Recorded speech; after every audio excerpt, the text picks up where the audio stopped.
flying.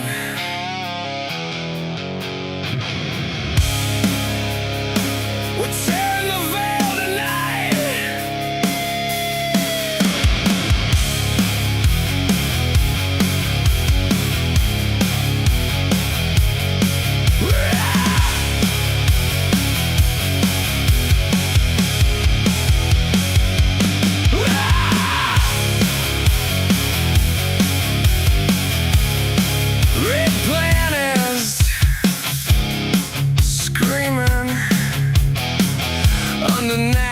Paint.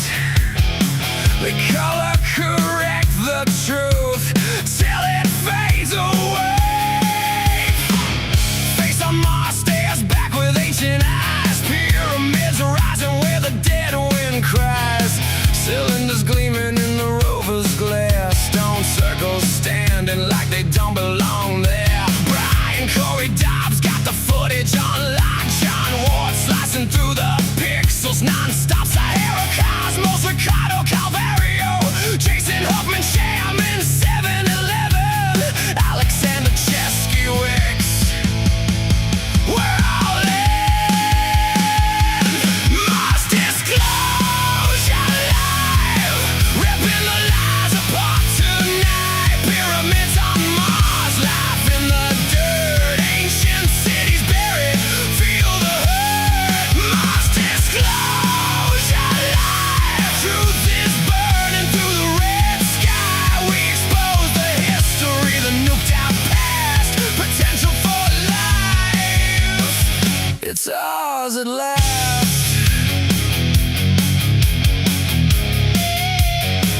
It's ours at last.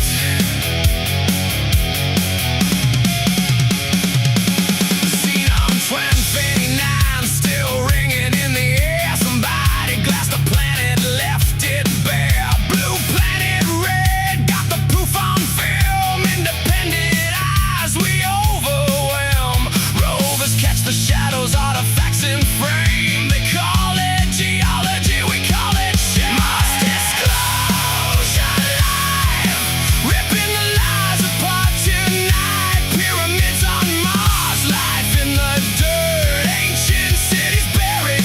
Feel the hurt. Mars disclosure live, truth is burning through the red sky. We expose the history, the nuked out past. Potential for life.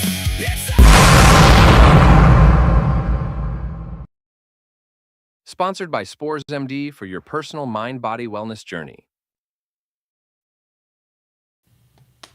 And hello, everyone. I'm Dave from Dave's Multiverse, your host for this mind-expanding journey into Mars mysteries and beyond. I know that the thumbnail promised beautiful women, but unfortunately, we got a little bit of a sausage fest going on tonight. Shout out Sarah and Megan. Megan might be here in a bit, but I love bringing together minds that challenge what we think we know about our universe. So get ready to go deep into the mysteries of the Red Planet with our all-star panel. First up, we want to welcome Alexander Czeszkiewicz, the brilliant author of Deja Vu, Has Everything Already Been? Our editor for Dave's Multiverse, and he explored profound questions about time, lost civilization, and our forgotten global heritage. Welcome to Mars Disclosure Live. Alex, how's it going, buddy? Hello everyone, thanks for having me on again. Can't wait for all the new stuff and new discoveries. Outstanding. Next up, representing the Institute for Natural Philosophy, Mr. Jason Huffman, better known as Shaman 711, the charismatic co-host of Shaman and the Philosopher podcast. Blending sharp research with philosophical fire, he'll help connect Mars anomalies to humanity's bigger story. Jason, my friend, what's going on? Welcome. I've been accused of a lot of things, Dave, but charismatic is not one of them. And you'll only understand that if you're religious and from the Southeast. How's it going, guys? I'm proud to be here, and I'm happy to see what Jean and Brian have brought forth to examine today. Thank you, everyone, for tuning in. Happy to have you, buddy. Next up, get ready to meet again the legendary Jean Ward. Let's all congratulate him for hitting the big 6-0 last week. Happy birthday, buddy. He's a trailblazing independent Mars researcher and graphic designer who's mastered spotting anomalous structures, megaliths, and mysterious artifacts right in NASA's own imagery. Jean, how's it going, man? Hello, guys. Good. Greetings from a rainy South Africa. Greetings. How was your birthday? Hey, it was awesome. Got to meet the family again, had a bit of a reunion. It was nice. Very cool. Very cool. Oh, yeah. Congratulations, big 6-0. Yeah, I'm retiring from research at the end of the year. No. Bull. He was just telling us he's compelled to do this, so he's going to be doing this forever. And last up, I want to introduce a man who doesn't really need an introduction, but the award-winning filmmaker and fearless journalist Brian Corey Dobbs, the visionary director behind groundbreaking Mars disclosure documentary Blue Planet Red. Brian, he's the man. Welcome, and thanks for being here. Dude, Dave, I got to tell you, I love these introductions, man. This is really well prepared, and I'm really happy to be here and spending time with you guys who have taken an interest in this. Thank you. And I feel like we're settling into a groove here with these live streams. I'm personally really fascinated by these things. I haven't really done them that much, and I don't know what everyone else's experience is like, but these are really fun for me, and I feel like it helps to develop, or refine my method of communicating to the public when I actually get to speak to people in real time and toss it around the room. There's going to be some things that we're going to show you later, and I really want to try to open this up for discussion because as for what I'm interested in doing and trying to shine a light on all of this research, it does really require me to ask the harder questions, which is, can we sort of prove this wrong or provide a natural explanation for these sorts of things? Because if we can, then we want to drop that and just stick to the good stuff. So anyway, happy to be here. Thanks, Dave. You are welcome. We are happy to have you. I wanted to shout out the chat because we are live on, I believe, 5 different YouTube channels, my Rumble channel and my X right now. So everyone in the chat, when Megan gets here, she'll be monitoring that and responding. But please, let's throw up no, that's Scott. He said, yeah, I knew that YouTube video about the robot running the half marathon was winning. Jay Quills, Tammy, goodness. We've got Miss CMS, Christine, True Seer, Tree Buddy. Look at everybody. Yeah. Welcome, guys. The chat is popping already. Jason, if you want to watch that while I wait for Megan, that'd be great. I will do my best, boss. Thank you.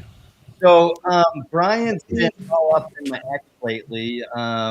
Every time I turn on the X, Brian's going, yeah, they already knew there was water on Mars. Yeah, they already knew there was microbes on Mars. And he's posting and reposting people's stuff and commenting on people's stuff and getting the information out there. If you saw the thumbnail, that's the title for today, Life on Mars. We're going to get into a couple of things. The true color of Mars, water on Mars, the Brookings Institute report, microbes. John has a presentation with some more artifacts and UFOs on Mars. And so this is going to be fun, right? Right, Brian? Yeah. Hey, Dave, one technical note. I feel like your audio is sort of being a little transient coming in and out. I'm not sure if it's a microphone placement thing. We can hear you, but it just sort of feels like it's in a long hallway. Is anybody else hearing that? Just a little bit. And Brian, you're going to be a natural. You said you're just getting going in this podcasting, and look at you, bro. You're already producing. And is that better? Better? Yes, that is better. Yes. All right, cool. That's I don't know. I just moved it closer and pointed at my face. So yeah, there you go. I think that's all we needed. Hey, look, I just took a nap. All right, and then I came down here. So my apologies. Come here. Just a little lap. Wake up, man. We're good here. Right. Dave, just real quick before we get started on the presentations, I'm continually trying to, Dave, you and I have talked about getting traction on X it's hard on that platform related to other social media platforms to really get momentum going and gain a better following. And I every now and then I get dinged with what they call a label, like they're labeling my activity as suspicious, and I'm not exactly sure why, because they're not very specific with the feedback. So, somebody suggested I'm posting too many YouTube links. I'm like, okay, well, they have to account for people going elsewhere to watch video at some point in time, but whatever. So I'm trying to, my goal is to really speak with who I call the uninitiated, the folks who know nothing about this, because there's a growing population of the people who are savvy with what's happening with Mars, but the majority are not. So I think there needs to be this continued effort to just message on the basics. And so I'll go through Twitter and I'll see people who are talking about these things, and I'm like, if they only really knew, like 50 years later, we're still talking about water on Mars, and I have to remind myself, yes, there are a whole lot of people who don't know that there's water on Mars. So I felt like it was necessary to go back for this episode to just do some of the basics. We got some really fun stuff later on here and for today's show, but I think it would be good to go through just the basics again, because there's a lot of people who still don't know the details there, and even the basics have some paradigm shifting, potential here. So anyway, John, if we could pivot now, John came across some really high quality color photographs of Mars, which I would like him to show. And what I want to also talk about is how Mars has been portrayed by NASA with their publicly released images over the years. Because when people think about Mars photographs, specifically Mars rover photographs, if it's not black and white, then it's generally more just red in nature. Everything's red. Ground is red, sky is red, Mars is just red. The public understands Mars as the red planet, but really it's not as red as we think. And we've got some really nice photos that John's prepared an excellent presentation. John does amazing work, even just for these Sunday live streams. He's putting together these really pro graphics, and I just love it. Thanks, dude. I love doing this. Can you guys see my screen? No, I'll put it up there though. Can you? Okay. Let me do it again. Thanks, Dave. I believe we've got the Sausage Fest is now over too, because Oh, is Megan Megan is here. Hi guys. Hello. Sorry for my late arrival today. I had a little intro for you, so let me do that quick. Bringing her signature vibrant energy and boundless curious insights is my lovely producer, Megan Gibson, aka Miss Indonesia Jones. Thank you so much for joining us. Hi guys. You were supposed to be bringing the pigs and blankets. I don't understand. The sausage fest. It's backwards. Well, hey, Megan. Well, I felt like we were like, people might think we were clickbaiting or something with pretty beautiful women on the thumbnail, and then Sarah's not here and Megan's not here, and I just wanted to make sure we pointed that out. Cool. Right, Dave, can you see the screen? We can. I'm trying to find the best way Landscape. to do it here. If you Let's can- do it this way. Widescreen landscape Yep, got it. would be ideal. Just can't see me anymore, but that's okay. Cool. Okay, so is the presentation live? It is.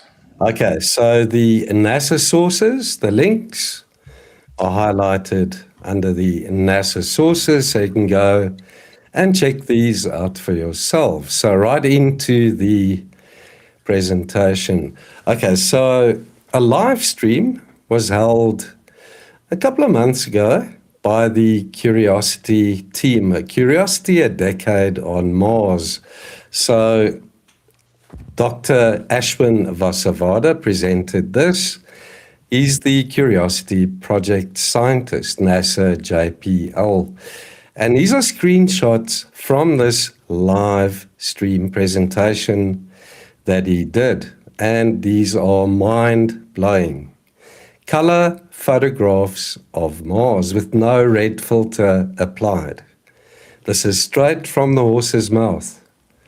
These are the actual photographs that he presented in a NASA live stream.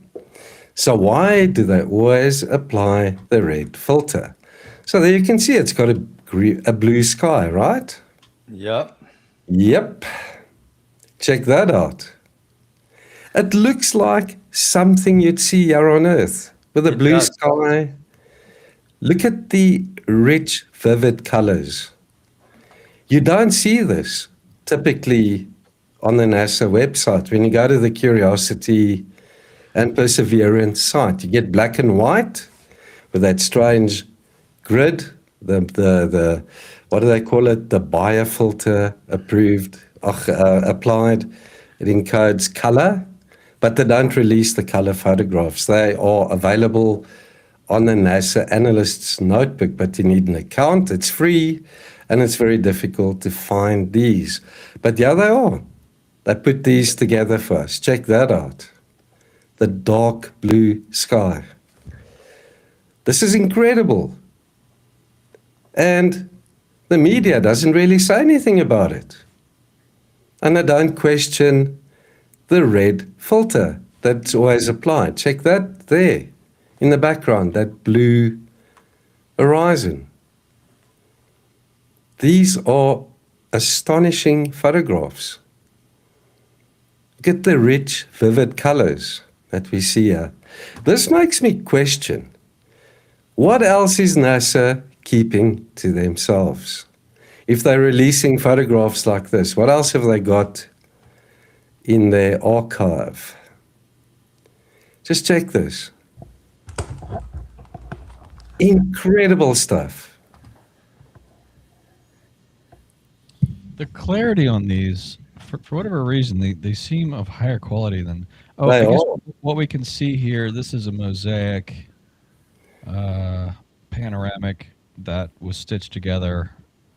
But just looking at some of these, it just makes me think of Earth. It makes me think like, oh, that's familiar to me. And when we see the artificially tinted red versions of what NASA usually gives us, it makes it seem like this alien planet, and it is.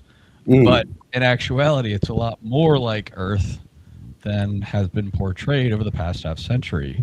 So, and the question is why? Why do they do this? And we can only speculate, because NASA has a history of doing this right from the get-go, where, you know, the first images that were beamed back from Viking, I have a relationship with Ron Levin, who is the son of Dr. Gil Levin. We'll be talking about Dr. Gil Levin later. But Dr. Gil Levin was part of the Viking mission, and his son Ron accompanied him to work and got to be at NASA headquarters for when Viking landed on Mars back in 1976. And he tells me the story of being in the control room when the first images of Mars were being beamed back. And all on the color monitors in the control room, we started seeing these pictures. He was recounting the story, and he said he started seeing these pictures of Mars with blue sky, and it sort of stunned the room. And for whatever reason, one of the technicians there was ordered to go around and adjust the tint for each one of those monitors to make it get rid of the blue sky. And so Ron was like, this is strange. I'm going to go to all the color monitors and turn it back so we could see the true color of Mars with the blue sky. And then they yelled at him for doing that. So right from the get-go, they're doing this. And as they released images online ever since, there's this red filter, and they want to. John, what do they say? What do they say? It's like, oh, there's different ways you can interpret the white balance, or something to do with the white balance. And they say, well, if you look at it this way, it's true, but if you look at it this way, it's also true. It just depends on which white balance filter you want to use. Something. I don't know why they apply that red filter, Brian. I think it's got something to do with identifying different minerals in the geology. Yeah, I could be yeah. wrong. What does that have to do with the public, though? You know what I mean? Like, I could understand doing that for scientific purposes, but when you present it to the public, it's been ingrained in us as the red planet, right? I mean, Jason, you've explored a lot of the world, and you spend a lot of your time out in the world in your own backyard exploring. This looks like Earth, right? Yeah, I think that's the problem with it, Dave, is as I look at this picture that's up here now, what I see is somebody just got up to make the campfire. It's sunrise, it would appear. It's coming up. You can see the angle there. Nice. And yeah, man, I see the need to go hunt for some water. Definitely.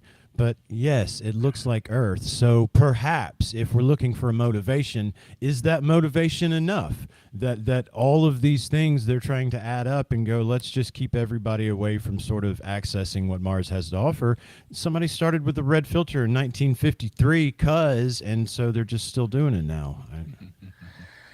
I don't know. I don't know. Truthseer says my speculation would be that a red burned out planet helps with the climate change BS, amongst other things. Oleg, what do you make of these photos, and why do you think that they're telling us the planet's red when it's not? Yeah, that's crazy. Actually, I think it completely changes everyone's views when they see these photos. And as you've said, I don't understand why they're showing the public the red ones. Because, okay, let's say they use the red filter to show different minerals and stuff like that. But why all these years they were showing only the red ones and never before, or maybe rarely showed like these pictures? Or maybe there's even a third way. Maybe these are also a bit unnatural, colorized, just as the red ones. Or these are the real without any filters. Yeah, I don't know. And when I just look at these, I agree with Jason. Some of these pictures, it looks like I just woke up from camping in Joshua Tree or something, and I'm about to build a fire and that kind of thing. Megan, have you seen any of these pictures before in your travels, like that of Mars that look like Earth and not red? No, not at all. I feel like we could easily be looking at Earth here. This is blowing my mind, actually. Wild.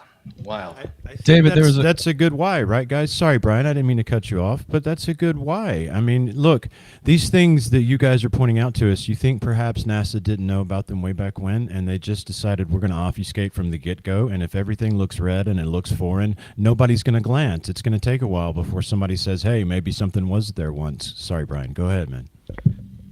No, Megan, I think there's a comment that just popped up there. It looked like it was from Dave Nelson, somebody named Dave Nelson, who was saying something to the effect of, they want us to there it is. They want us to think Mars is dead like the moon. I don't know about people living there, but I have heard this before, where if the public understands Mars is this uninhabitable place, even to microbes, then they aren't confronted with this ambiguous question about whether or not there is even just microbial life there. If we just think it's this dead, sterile planet. Yeah, here's another one. These photos would encourage Mars exploration. The same reason as the Mars. I'm reading the comments. Same reason as the reason why the scientists have unallowed. Oh Jesus. If it is presented as this sterile desert wasteland, nothing of a planet, what's the big deal? The public then is then not compelled to want to understand what's really on the planet, and it gives NASA an out for really getting to the bottom of these strange anomalies that we keep talking about, even just the microbial life aspect of it. Because in that same year, 1976, which we're going to talk about in a little bit, that was when they first detected microbial life on Mars, and we'll go through the specifics in a little bit later.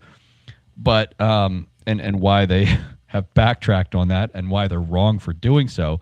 But if the public understands it as to be more like the moon, like, you know, then why should the public be interested in pursuing these unanswered questions and compelling NASA to get to the bottom of this stuff? So I think that's basically what we can speculate on. I had a thought too, and part of me thinks that it's this whole protect us from that. When the government tries to protect us, they're usually full of shit. But you know, Earth is supposed to be special, and Earth is special. Okay, I love this planet. All right, but it's biblically speaking, it's supposed to be special, right? And if people were to start speculating and that life potentially was on Mars and life was a blue planet, and that sort of thing, then that would just blow up the paradigm, wouldn't it? And they don't want to do that.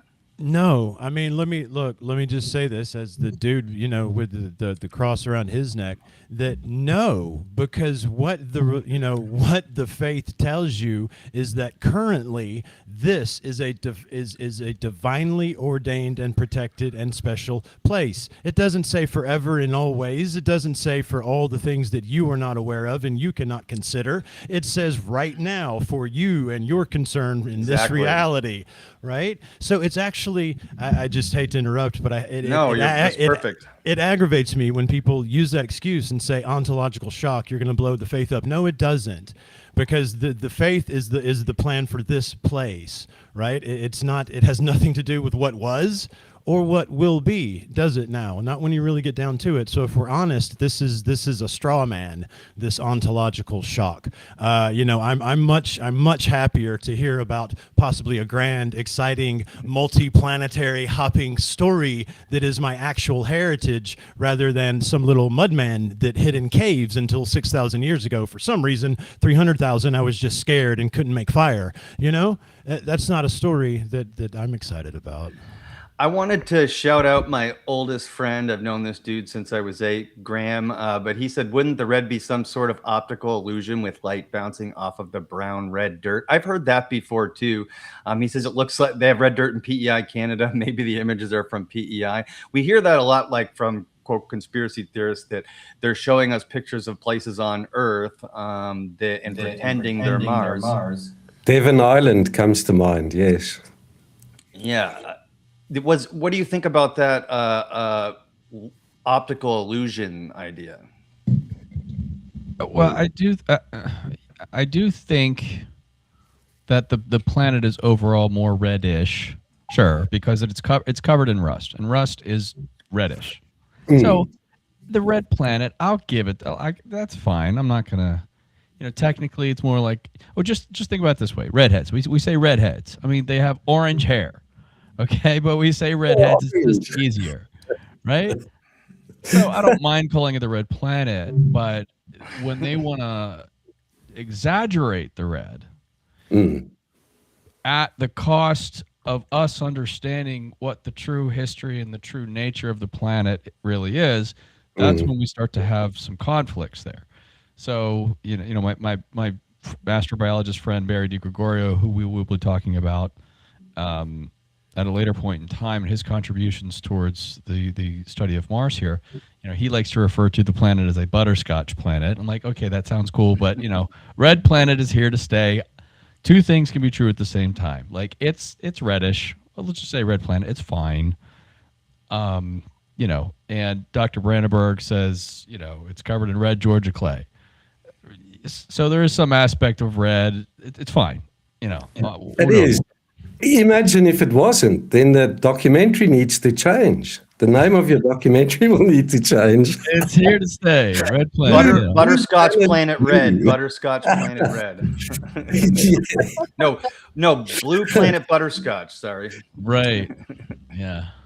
So, yeah, that was it, Brian. I think you can go ahead and present your information. Sure. Yeah. Butterscotch Planet Red. It's the eve of 420. Don't forget to leave butterscotch out for Willie Nelson when you go to bed tonight, kids. Sorry, but Hot dog mustard blue. Brian, how long has water been known to be on Mars, and why does this keep coming up as a new news? You know what I mean? Yeah. Should we skip to water? I don't know. Where were you gonna go? Well, I guess I was gonna. Brookings and Deloitte. No. Actually, water is next. I'm sorry. Yeah, water is next. Okay, look. When we were first looking at Mars prior to NASA being established as an agency, all we had were ground-based telescopes. We were looking at Mars hundreds of years ago through telescopes, and we couldn't see much. There were some observations that made it appear like there were these very long canals on Mars, which weren't actually true. We didn't really have a good way of looking at the planet really until NASA came along and started taking high-resolution photographs because they sent orbiters there and yada, yada, yada. But even through ground-based telescopes prior to that, we could see that it had these polar ice caps. Okay, and the question then was, okay, well, what does that ice consist of? So I put together. So in 1976, NASA has this ambitious mission, the Viking mission, which actually consisted of it was Viking 1 and Viking 2. They sent 2 spaceships to Mars, and each one of these things had an orbiter and a lander. So they had 4 probes that they sent to Mars. This thing was executed flawlessly. Everything worked perfectly. This is 50 years ago. It's amazing what they were able to do even way back then. But I did put together just a little short presentation just on water, because I think if most of the public doesn't understand that there's water on Mars, that's a problem, because Right. just prefacing this conversation, it's all about context, right? Because NASA's motto is follow the water. What do they mean by that? Why are we interested in water? Guys, what does water mean on a planet? In the 8th grade, it was what they told me was the number one thing you needed for life. But we actually don't, that's not necessarily true at this point. But still, you need it for life. Basically, okay? And there's a lot of interest now in going to explore Jupiter and Saturn's moons, terrestrial moons, which, some are covered in a thick layer of ice, but we think that there's actually liquid water beneath miles of ice. I think we know this. I think this is pretty well established. I think this is a fact. Like there's these icy moons with water underneath this ice crust. Sometimes it spews into outer space. So they say, okay, we want to go look at these icy outer moons because there's a chance that they are going to have life there, even if it's just microbial, even if it's these frozen planets. It still has liquid water underneath, so we can send probes to go fly through these water spouts that are shooting out of, let's say, Enceladus, I think, and see what's in there, which is cool. And maybe they'll send another probe down to land and drill down through the ice and go and see if there's any space whales. I don't really know. But that's a lot of work to get there. It takes a long time to get there. That's an incredibly ambitious mission. I don't know if that's something that's going to happen in our lifetimes. That's an incredibly complicated thing to do. So while there is this interest in pursuing the exploration of even just microbial life on those outer moons, we have an opportunity to go to our next door neighbor and do the same damn thing. Okay? Because water is on Mars. Now, most of it is in the form of ice, but microbes don't care about that. So let's just take a quick look at where we can find water on Mars. We got a comment. We'll be able to bottle the water and sell it. Don't tell Nestle that. They're trying to. They don't. Water's not a human right to Nestle. Oleg, you're from a younger generation, and also, as far as I understand, Poland is is a lot more honest in their education system. Did you know about light or water on Mars and where you can find it and stuff in school?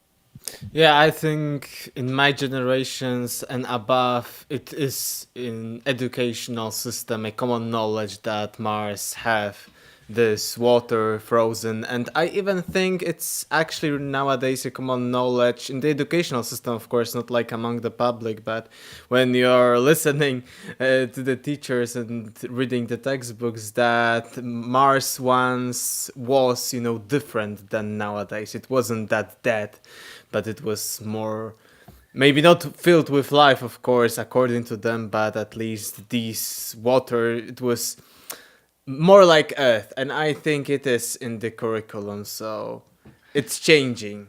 It's changing. So they were psyoping the shit out of us, right, Jason? Yeah, they were, dude. This was not the story we were told at all. No. Pluto was definitely a planet, and this thing was nothing but dead rock. That was the story we were told.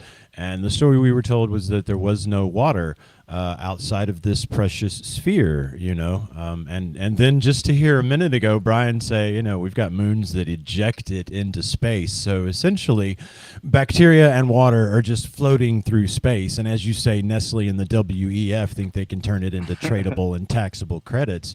Is ridiculous when it's floating around in space. But no, bro, the narrative should be shattered. I hope soon. Brian, are you sharing something? Brian, if I may add, the European Space Agency detected liquid water under the surface of Mars, close to the South Pole. We lost Brian again. Brian is having technical difficulties. Oopsie. I didn't know that the European Space Agency. Yeah, they did. I'm going to see if I can find it. Okay. And Megan, did you know, just from your general knowledge, that there was like water and ice on Mars? No, not at all. Yeah. And, not to out anyone's age or anything, but like from a certain generation above, it seems like we all we're getting psyoped, and they knew it from the start, which is wild to me.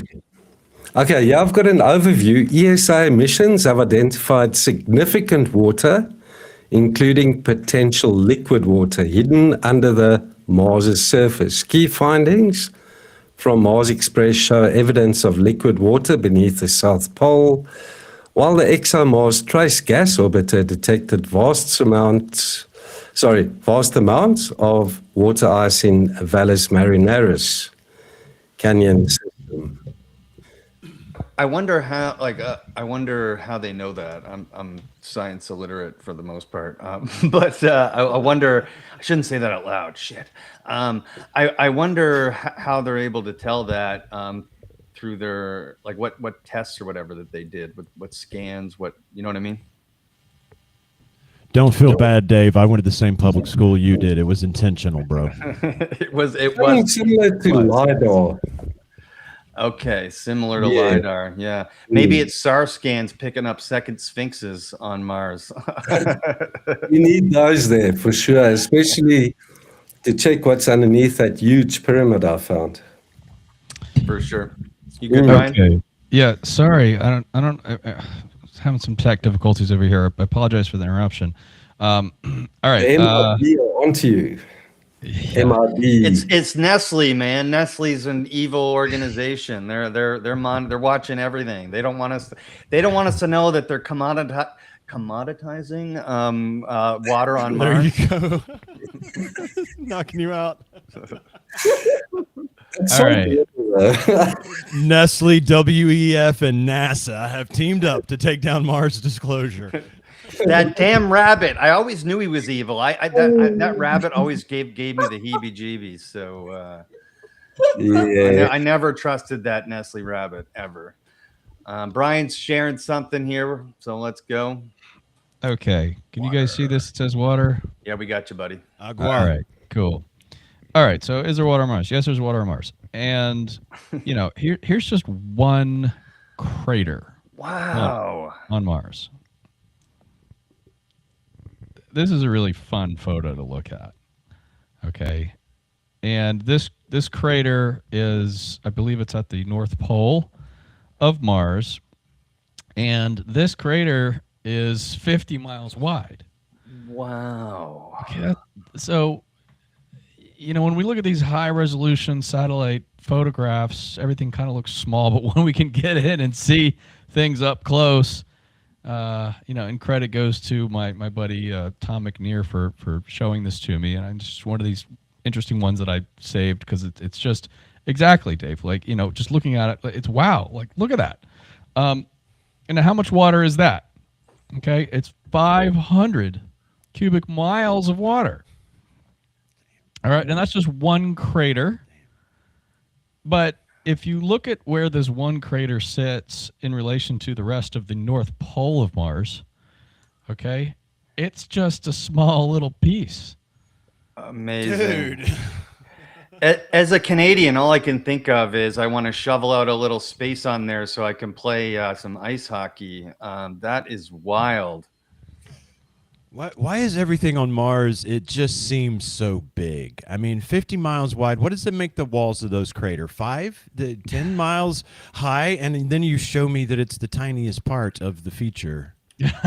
I know. This looks huge, but then it's like nothing compared to the rest of it.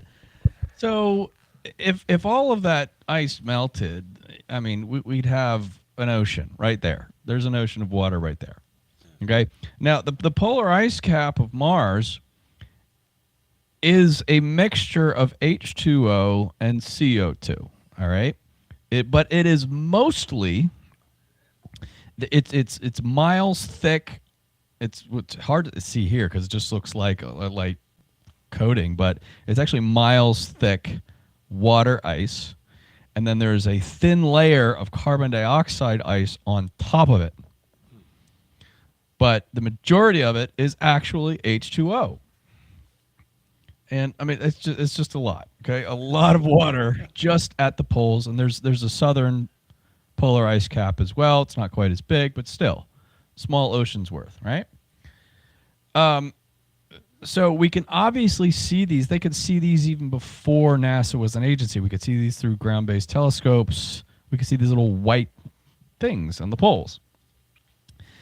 What's interesting to know is that we have to reframe just what the surface of Mars is. The surface, think of Mars this way. Mars, okay, if Mars was the blue planet that science is now telling us, what happened to all that water? A lot of it actually seeped down into the ground, and the rest of it evaporated out into space. But there's a lot of it that seeped down into the ground, and then over millions, or if not billions of years, there was a lot of dust that sort of accumulated on top of it. Okay? But if you just take your hand, or in the case of a rover, a little scoop, and just start scooping, all right, just centimeters below all of that dust and dirt, you'll find ice. Wow. And this is not just in one location. It's essentially all over the planet. Okay, so Mars right now is, it's a terrestrial planet. It's got soil, but it's also got a lot of ice that just sort of sublimated into the ground. The water sublimated into the ground. It froze. It's very cold there. We can see evidence of this not just with rover scoops, but even in meteor impacts, it'll just uncover a lot of ice.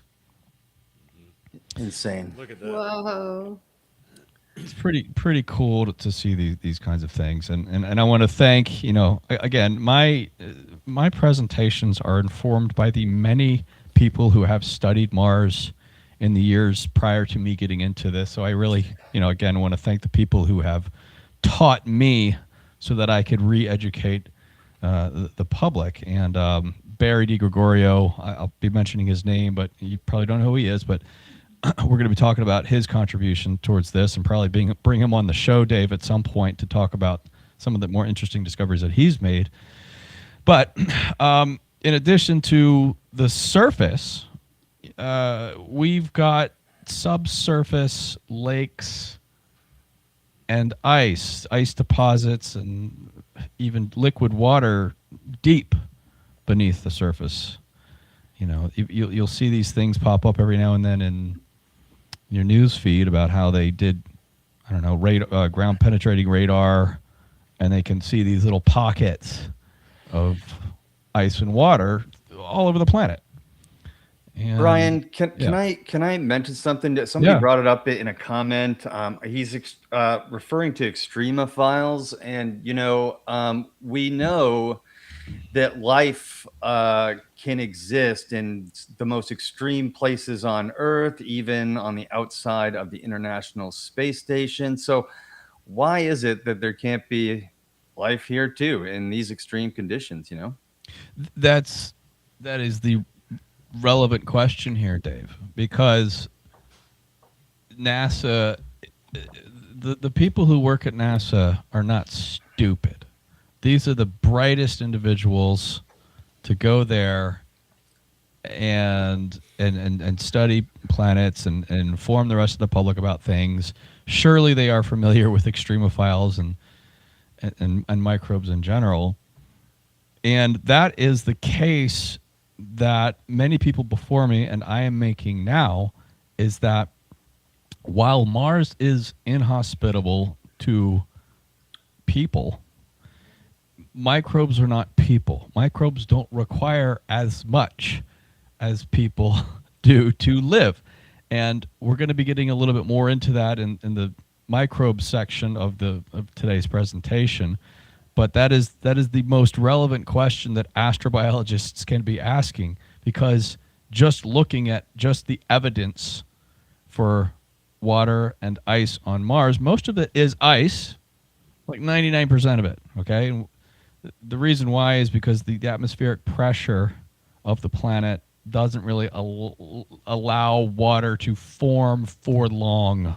It's kind of right at that triple point of water where water can exist as a gas, liquid, and ice, like transiently. It can go from ice directly into gas because the pressure is just so different. The physics of the atmosphere is just different than here on Earth. So when NASA says we want to follow the water, our next door neighbor has all the conditions that should make for an astrobiologist's dream and actually studying alien microbes. So the case really needs to be made, and what I'm trying to make the case for, but there are actually people in the scientists that I know who do not accept NASA's narrative of Mars being this desolate, sterile planet. My work is informed by their work, and they're the one actually publishing research papers and bringing the receipts on this. So anyway, we'll talk a little bit more about that, Dave, here as we go along. Now we're talking about ice here, but we do actually see signs of liquid water on the planet. It doesn't last that long, but this process called deliquescence, where the soil absorbs the moisture from the air, and after it reaches a certain threshold, it sort of releases it and it flows down the hill, and we can see these streaks here. That's wild. That's liquid water for a few minutes, and then depending on the temperature, not just the atmospheric pressure, but the temperature of the planet, when it's in the warmer regions, like stuff like this can happen. So, that's an ocean for a microbe.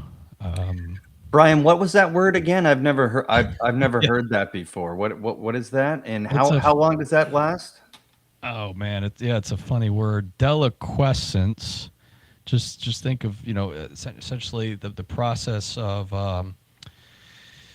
the soil absorbing the moisture in the air. The atmosphere is not nearly as dense as that of Earth's, but it still exists and there is still moisture in the air. And if enough of it collects at the right atmospheric conditions and pressures and temperatures, it sort of absorbs like a sponge into the soil here and there and just collects and then overflows and then really look. I can't only do my dummy explanation for this because Right. Deliquescence, it creates a delicatessen for microbial life on Mars. There you go. Yeah. So I mean, this word is something that I got from the people who study this, but this is on NASA's website. This is what their actual scientists and website says. It's not well known. As to why not, I don't know. Like this is to me a huge deal, and I think more people just understood that there's even just this evidence for that. Okay, first of all, this isn't just evidence. Okay, you could say this is conclusive evidence. This is proof. This is proof of water being on Mars. There's no debate here. There is water on Mars, and the soil, and it is soil, can actually get a little muddy. Okay, you look at the rover wheels. If it didn't have moisture, it would just kind of act like dust, like the beach, like sand on the beach. It wouldn't collect and clump together unless it's wet. So, another picture here taken. There was a camera that was affixed underneath the Phoenix lander, and after it landed, they took a photo, and we see these little water droplets on the struts underneath. NASA has published papers on this stuff. Okay, there is water on Mars. There's not large bodies of liquid water, but that's okay. We're talking about microbes and the conditions that microbes would need, all right? Now, believe it or not, it actually snows on Mars. Okay? This is a picture taken by the Viking lander just a few days after it got there in 1976. And here we have snowfall. 1976. I mean, had this picture just been plastered on every news headline ever since, that tells a very different story than the rovers are telling these days, with just this barren desert wasteland of a planet. And Whether it's snow or frozen dew, precipitation, I mean, you can obviously see what that is. I can't believe that's 76, Brian. That's wild. Yeah, and there is some people do consider this frost, but as pointed out to me by a gentleman by the name of Professor Richard Hoover, who actually did work for NASA from 1966 to 2012 and led their astrobiology research department at NASA's Marshall Space Flight Center. Yeah. Okay. He says that because the white is not covering the vertical portions of these rocks, we know that it's not frost. And we know that it's snowfall because it's only on the horizontal portions of it. And I think he even had some further analysis on this. So I'll take his word for it. Yeah. But we have more photos since, taken with better resolution cameras at high altitudes, that show a winter wonderland. And this guy, Sylvain Piquet from NASA, was quoted as saying, enough falls that you could snowshoe across it. So it's not, even if we were debating whether or not this is frost or snow, like we have a whole lot more here, more recent images. And on top of that, can you guys still hear me? Yeah, we got you. Okay, cool. 100%. Jason, I muted you because I'm getting a little feedback from your end, just FYI. No worries, man. Okay. Okay, even cooler, we've got clouds on Mars, and you might be able to see there's just a 2-frame animation here showing clouds moving. And these clouds are just like clouds here on Earth in that they are filled with water. What? I didn't know this. How come? How come? It just pisses me off a little bit. I'm not gonna lie. Like I didn't know it snowed on Mars. I didn't know Mars was like Canada, and that really bugs me. I know, Dave, and it bugged me too. And this, when I started learning about this stuff, I'm like, how come more people don't know this? This isn't some secret. This is all stuff you could find on NASA's website today. You got to go digging for it. You know, you might need someone who has saved that link from 10 years ago to send it to you, and thank God the people have done that. But there's water all over the planet. Now, again, if we're talking about the conditions that microbes would need to survive, we have a very thin atmosphere, but it does exist. And we're going to be talking about microbes here in a second. And we've got water, and we've got sun as an energy source. Guys, why are we not prioritizing astrobiological research on this planet that we can easily get to relative to those icy outer moons? I think we probably are. They're just not telling us. I want to hear from the panel and what they think about the water presentation here. And we're thinking about extremophiles, atmospheres, water, ice, snow. Oleg, what's your reaction to that? Just as I've said before, that it's a little bit common knowledge that there was water on Mars and still is. These ones are not being taught at school, especially, this water like in the liquid form. These, even when I remember having some just short lessons about Mars, it was always that, its atmosphere is different, but from these photos, it's very, very, especially with this cloud, similar to Earth. So it's further showing us how little difference there is between Mars and Earth. So maybe, different kinds of life could survive on this planet, even in current conditions, not to mention millions of years ago, or however many, when it was completely different and water was fluid in most of the parts of Mars.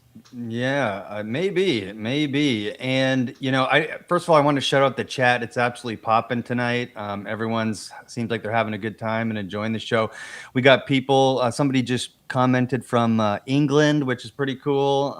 And so if you guys are from different parts of this planet, let us know. Most of us here in the US, except Megan's in Canada and Jean is in South Africa.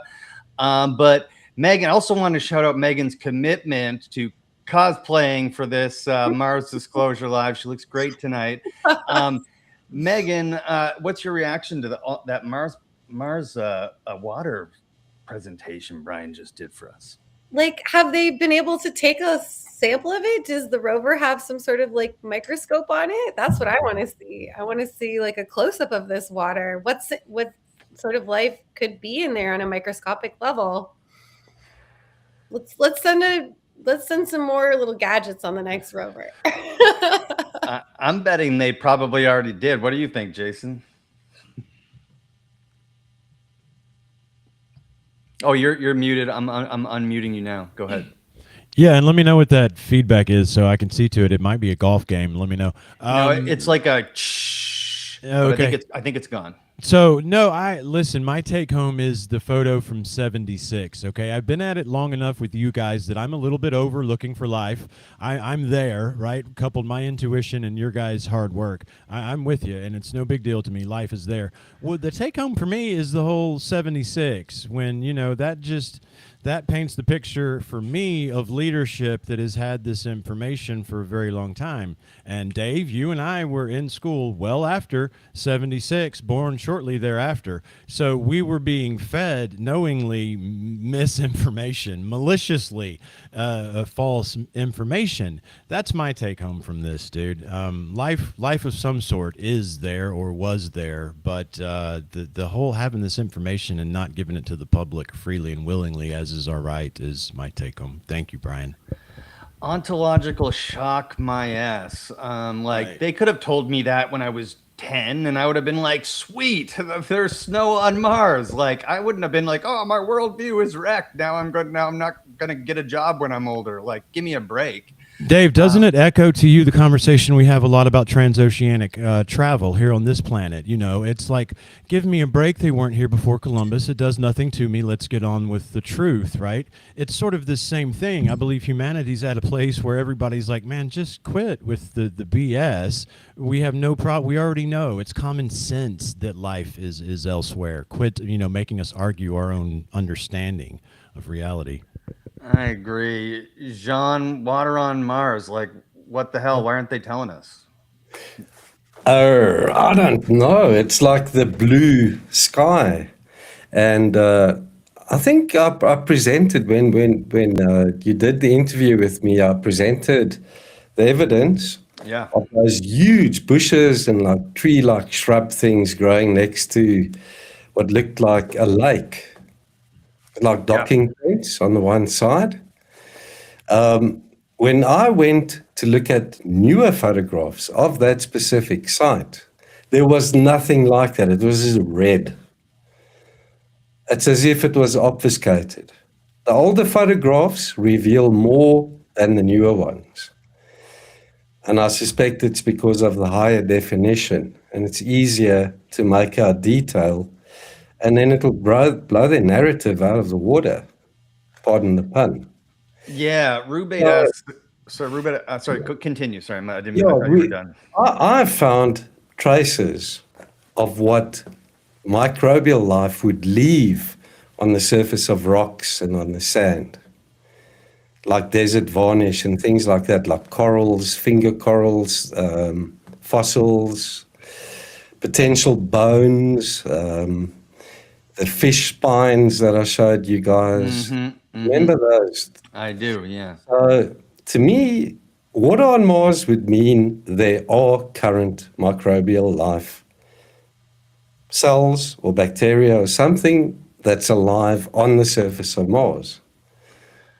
In specific little areas. I mean, methane is released into the atmosphere of Mars on a seasonal basis as well, and methane is produced by organisms. So that's my take on it. I believe there is life on Mars. Yeah, and potentially very, very old life that you're finding evidence of and presenting on your channel. Everyone subscribe to Jean Ward on YouTube. Rubate asks if the bits necessary for sustained life on Mars, how would the panel kickstart it again? How would you go about reviving the planet? Somebody answered that a little bit in the chat. They said something about you need heat to kickstart the process. As far as I understand, this recent Artemis trip and to the moon and continuous trips there and after is to start experimenting with that so we can then experiment on Mars. Elon has gone as far as to say that that's the plan. Has anyone heard that the plan is to we're talking about terraforming, okay? And that's a process that's like scientifically plausible, you know? Ricardo said in the chat, if that's the one you're looking for, Dave, Ricardo Petrazzi, if we could increase atmospheric pressure on Mars, it would warm up. Pressure and temper related. Remember your high school physics. There you go. I took oceanography, not physics. But still. Okay. My computer's literally resting on a board game called Terraforming Mars. Just that little tidbit for you. I want that game. That sounds like a blast. Oh, look at that. Oh, sweet. You should have set that behind you. Is that an old one? No. That's awesome. Brian? We had Mars enter Aries today, too. Mars is just on topic today. What does that mean? Everything is in Aries right now. It's going crazy, guys. First time in So was my 28 birthday. years. Yeah. And then 2,000 years since everything's been in, right, Megan? I don't know the specifics. I just know that like this is a pretty nutty astrological time. If you're going to send any like crazy messages to anyone, maybe just hold off a week. So it says here, Dave, that right now Mars is in Aries. It's conjunct to Saturn. The last time this happened was 28 years ago. We are in these unprecedented new times. It's like we're breaking new ground. Aries starts a brand new cycle. It is indeed the first zodiac sign, the first sign of the zodiac. Thus, it's a very powerful energy. The Mars energy is the warrior. How do you take action, et cetera, et cetera. So don't make any emotionally reactive decisions for about a week, according to Megan. Got it. Something like that. Check in with someone more informed than me, but things are a little bit crazy right now, from my understanding. Brian. Yeah, so good questions here. Megan, you had some very relevant questions as it relates to if we've got all this evidence for water, ice on Mars, then certainly we should start looking there and examining it with every tool that we have at our disposal to look for little critters. Dave, what we should actually, now that I'm looking at the agenda, let me skip right to microbes, and then we'll come back to Deloitte and Brookings, because that sort of makes a little bit more sense. Perfect. So just to preface this conversation, Jean, correct me if I'm wrong here, but it's the European Space Agency that is planning this Rosalind Franklin rover mission to Mars. It's the ESA, isn't it? Did you hear about this? I think it might be a joint venture, but I don't know the specifics. No. Okay. Well, they're sending a new rover to Mars, and I'm seeing some tweets on it this week, and the messaging is it's going to look for signs of past and present life on the surface of the planet. This is something they tell us that all these rovers do. We're going there. We're going to be searching for life there, guys. We're going to be searching for life, and which is we have to understand the devil's in the details here, okay? Because NASA has only searched for life on Mars one time, and that was back in 1976. This is why and they found it. And they found it, which we're going to talk about. I'm going to show you exactly what they found. And this is why the 1976 Viking mission was so critically important, because it helped us understand the planet in so many ways that they just haven't followed up on. I asked a contact of mine who knows knows a lot more about these rover missions.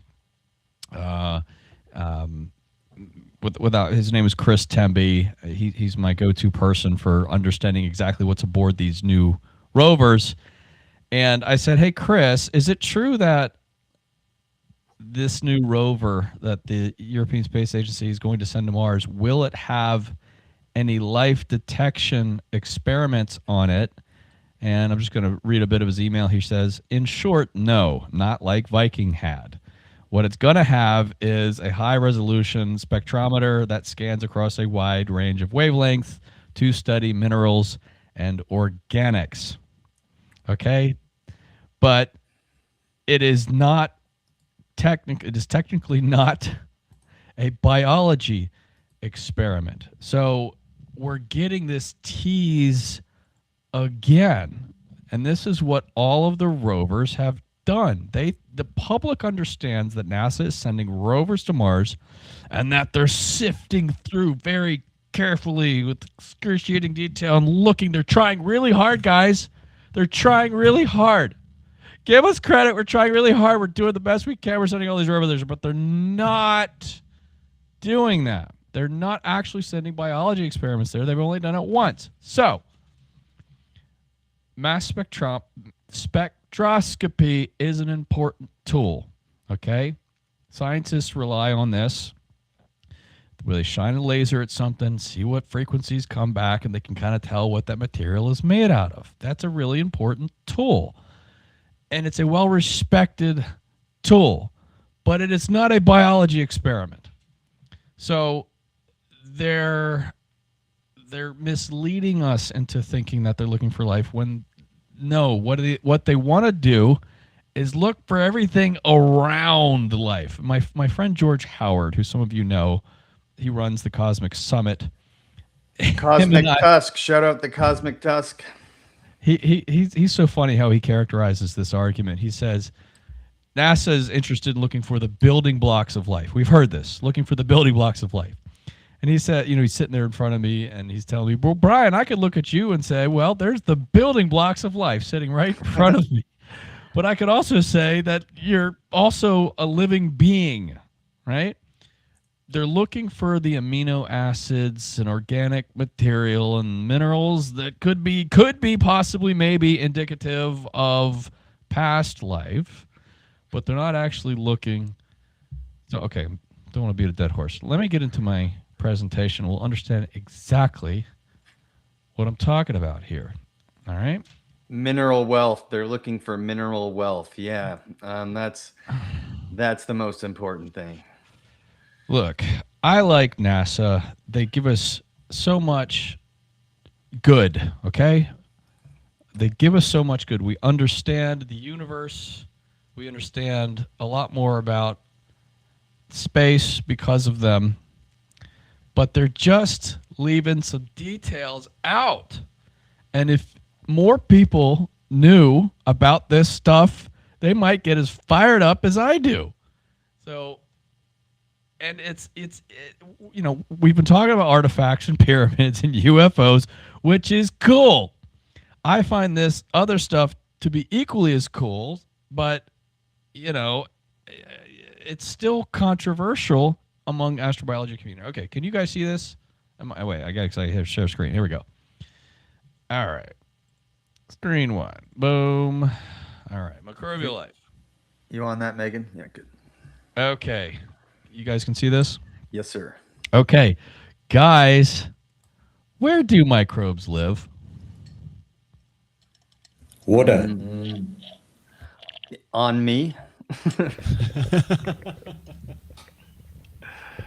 Jason, Oleg, Megan, where do they live? Everywhere. Wherever they can find something to sustain themselves upon. On the outside of the ISS, in space, Yes. in asteroids. Yes, they live everywhere. Okay.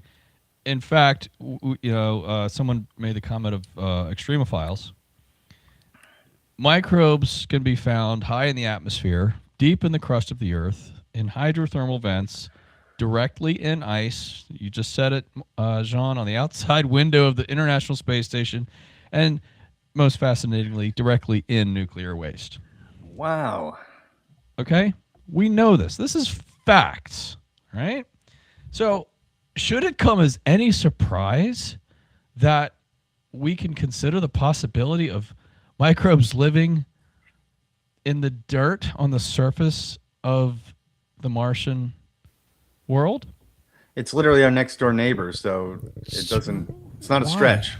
No, Why? I mean, microbes are extreme. If they can survive these conditions, I would argue that microbes are having a picnic. They're having a beach day on Mars. It's no problem. Someone made a comment earlier about a tardigrade government on under the surface of Mars. I like that thought. Brian, this picture you paint for me, so why the damn carrot? Why are they constantly telling us we're going to Mars looking for life when, as this picture you've painted for us, we already know microbes are everywhere. It's so infuriating, yeah? Yeah, brother. I mean, that's exactly what has got me so, charged up about this, because we're talking about, like right here on this live stream, okay? We're talking about something that is paradigm shifting. Aside from all the other stuff, even just this, right? Even just this changes the entire narrative. I think two things can be true at the same time. Earth is a very special place to live. Of course. Now, if we can understand, if we can acknowledge that life isn't only found here, yes, we can understand that life isn't as specific to the Earth as we once thought before, but that life is more ubiquitous throughout the universe, And what we're going to get into today is that, you know, even as close to even right next door, we've got enough evidence and what I would argue conclusive evidence, and we'll get into the details. But what we are charged with doing, our challenge, is to right a 50-year injustice. We are dealing with 50 years of narrative here. And that's a tall order to try to convince not just the public, but academia that there's microbial life on Mars. And to do that, we have to educate.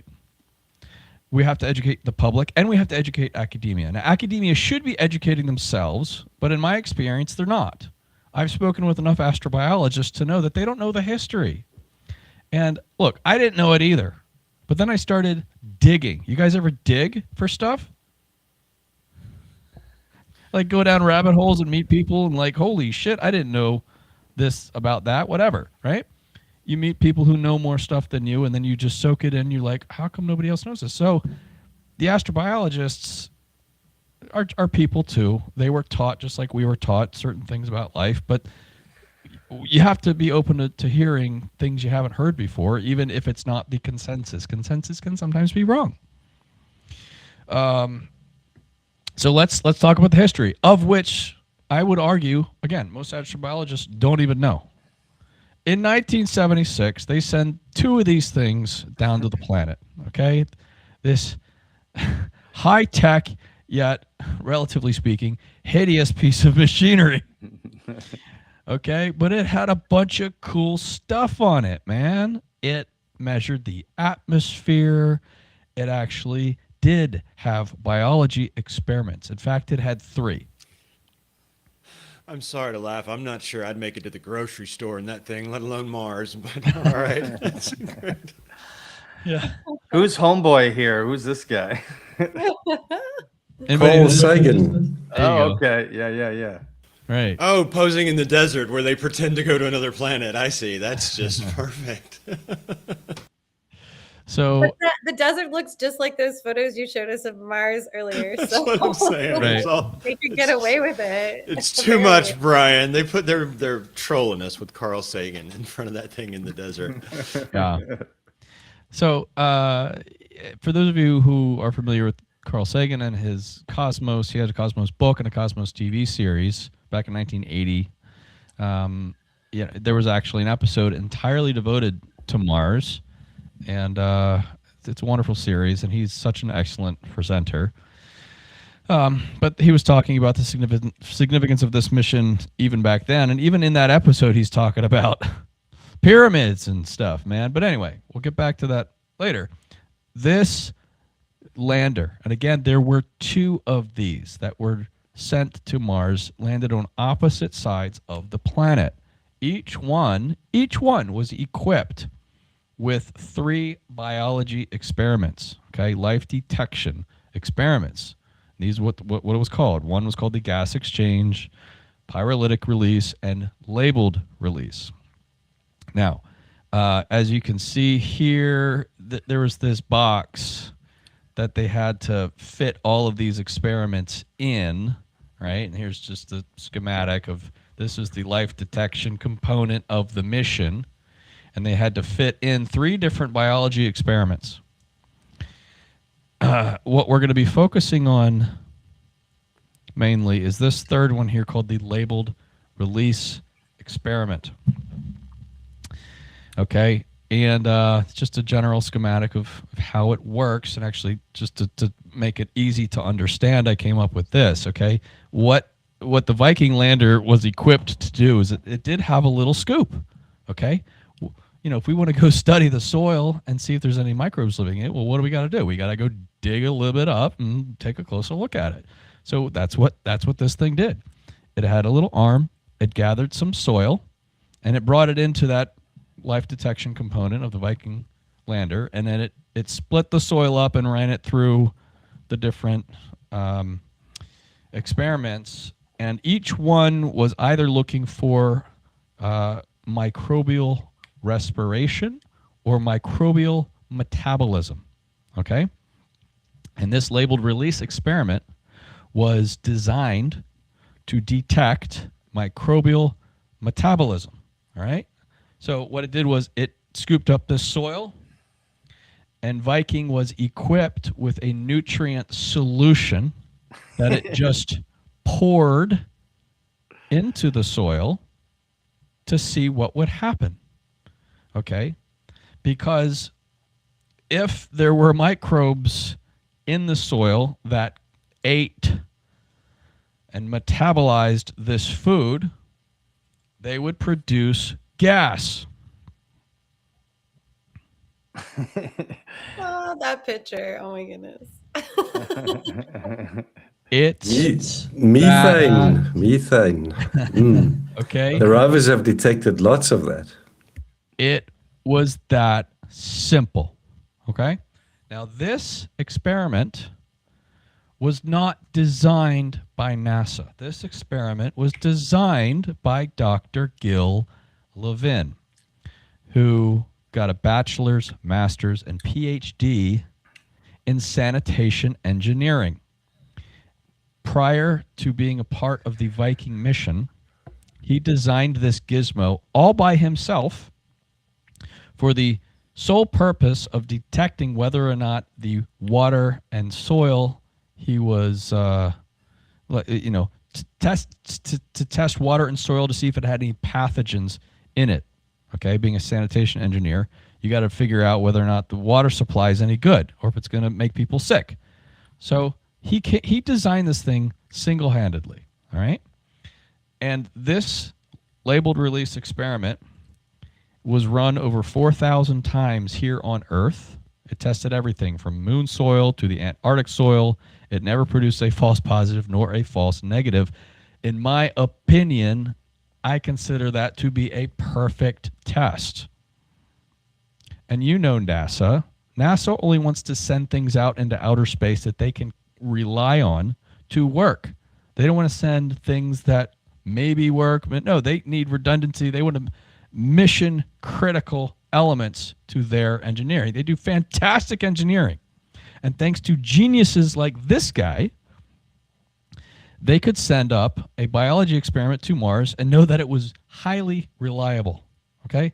Now, joining him to adapt this labeled release experiment to the Viking mission was Dr. Patricia Ann Stratt. There you can see her tinkering with it, this gizmo in the lab. All right? Gil Levin got connected with NASA at a cocktail party. This story was relayed to me by, again, this guy named Barry DiGregorio. Gil Levin ran into the administrator of NASA at the time and he said, "Hey, I hear you guys are going to Mars. Do you have any interest in searching for microbial life there?" And the administrator said, "Yes." And Gil Levin said, "Well, guess what? I've got just the thing for you. I've got a gizmo that can provide essentially 100% reliable results on whether or not soil has any microbes in it." So they hired him to do just that. And then Gil Levin hired Patricia Ann Stratt, and the two of them are credited as the people responsible for the labeled release experiment in the Viking mission. So they send it to Mars on two different landers. The question is, did the labeled release experiment find life? I guess you could see where this is going.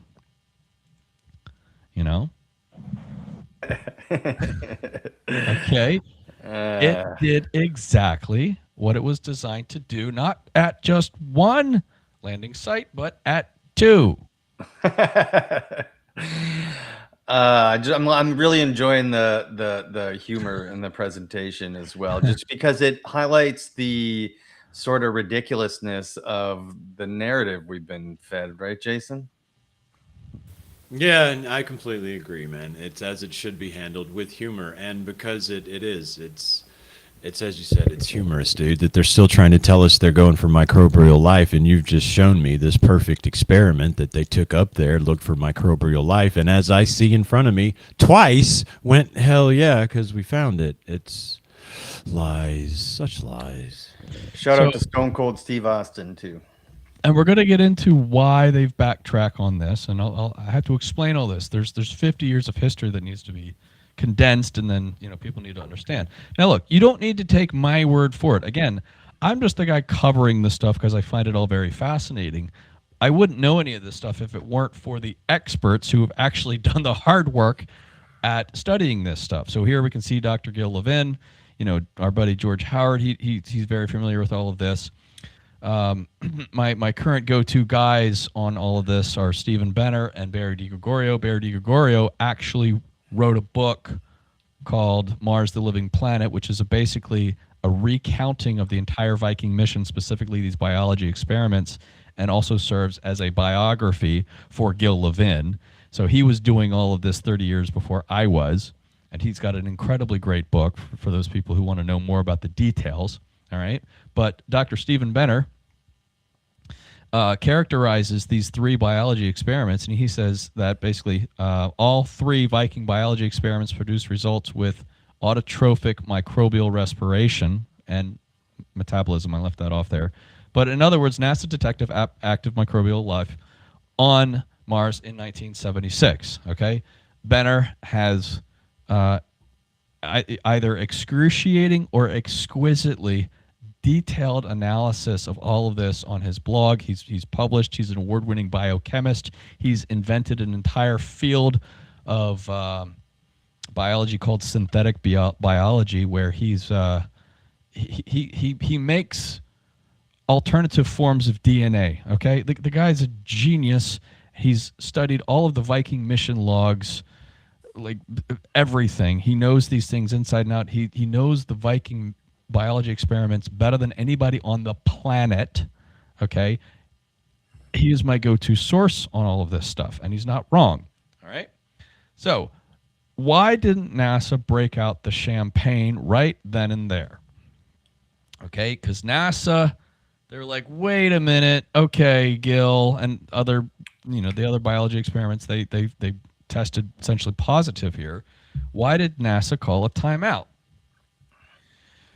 Well, unfortunately, there was this other test called the gas chromatograph mass spectrometer, the GCMS, which did not find organic matter in the soil. It was designed as an organics test.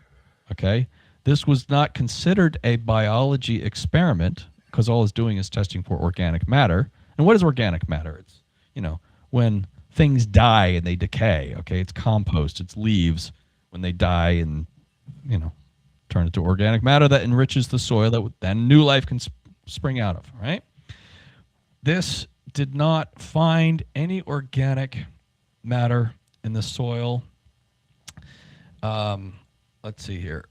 And again, here's Dr. Gil Levin on the left and Barry DiGregorio on the right. This is Barry's book, Mars the Living Planet. He outlines all of this in great detail, the Viking mission biology experiments. But the this GCMS test, all right, just a little bit of history here.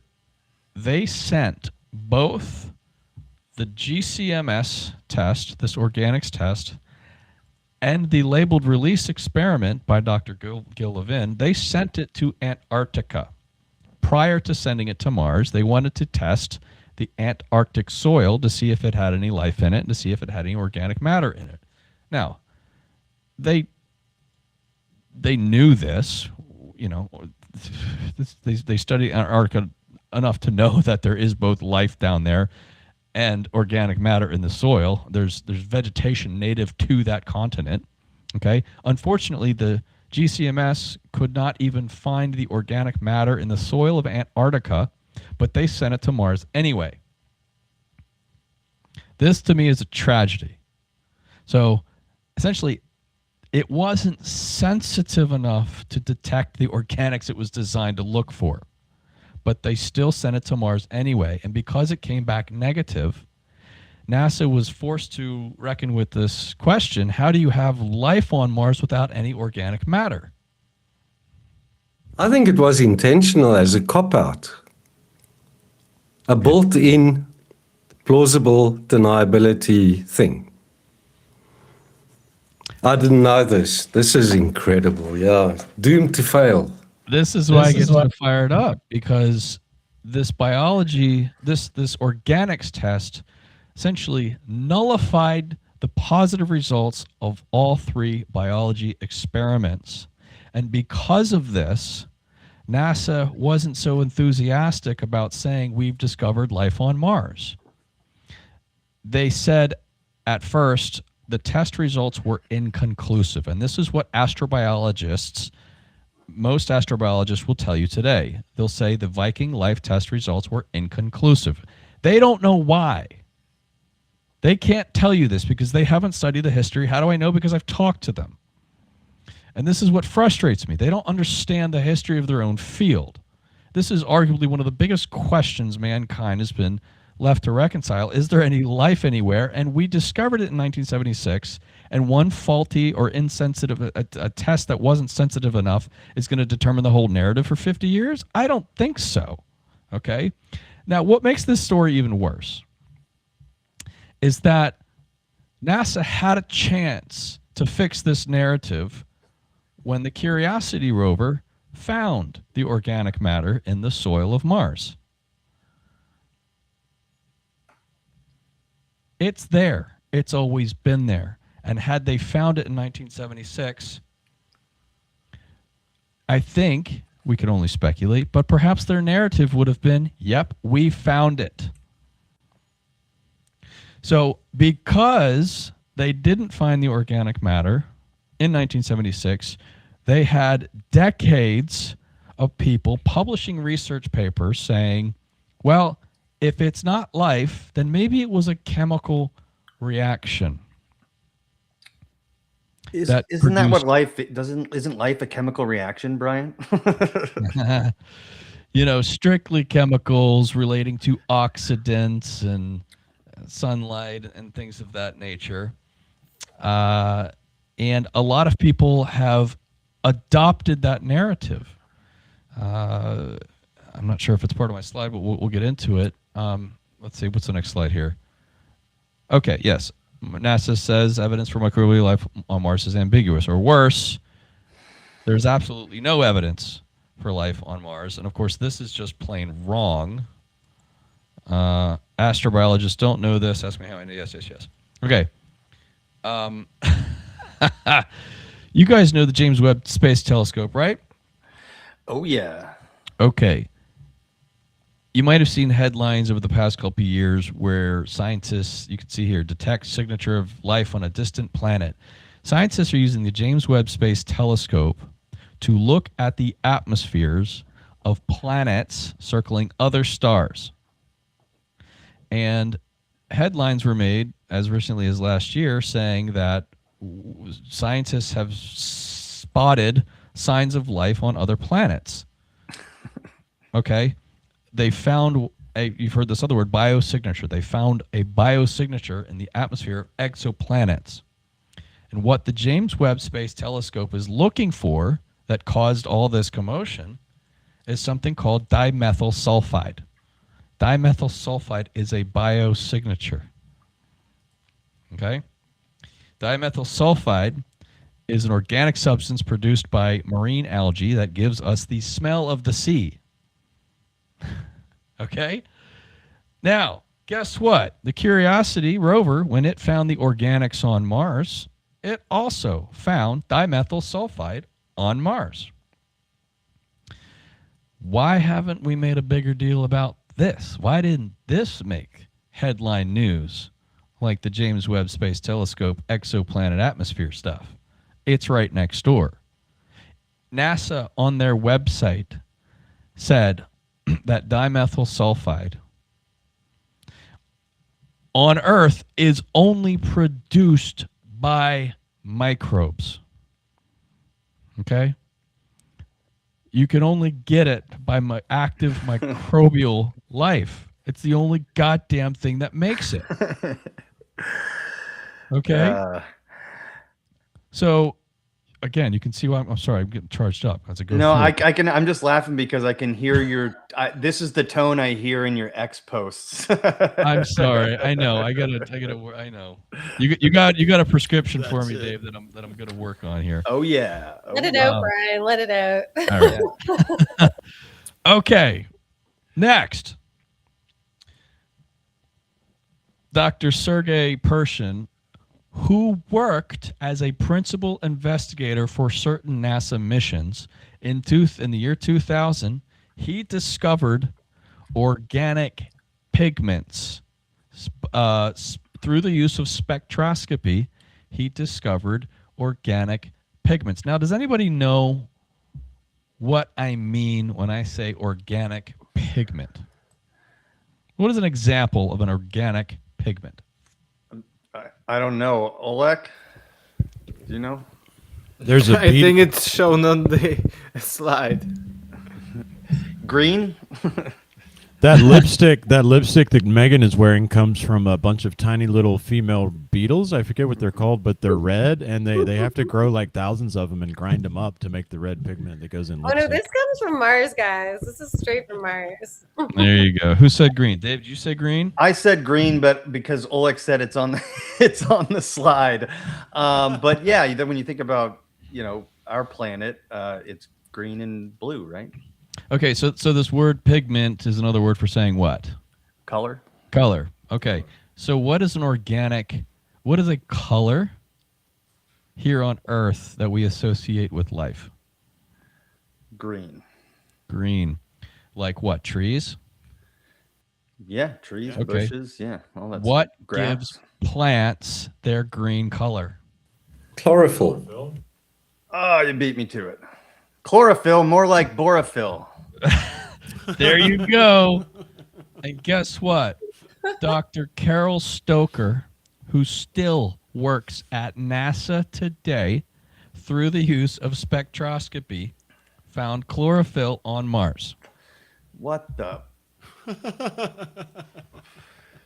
Now, she was only allowed to publish an abstract on this for a conference of astrobiologists 20 years ago or so. She said she was going to publish a full paper, but that full paper never came. Word on the street is she got tapped on the shoulder saying, don't publish that paper. And we never got it. But we did get an abstract. It's a paragraph long. Okay. Now, spectroscopy is not life detection like we were talking about, but it is a highly respected tool.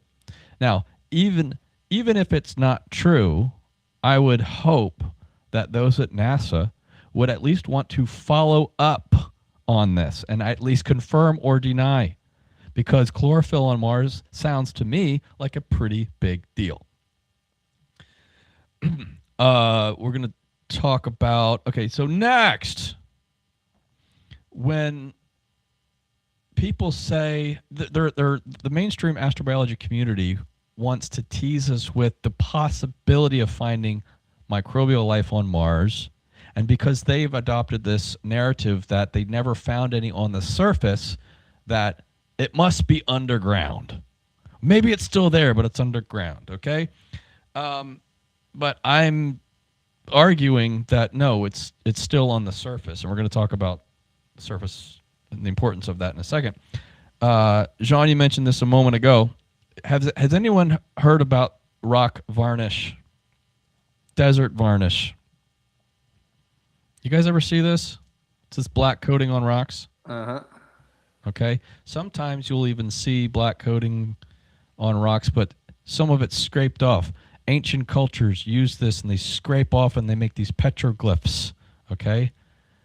So you'll sometimes see petroglyphs based off of like where people have scraped off and made art into it. Okay. It's this black coating that forms on rocks after microbes ingest manganese, and through centuries of time, it produces this black varnish, what they call desert varnish or rock varnish, usually found on rocks out in the desert, that is indicative of microbial life producing this and accumulating over the rock itself.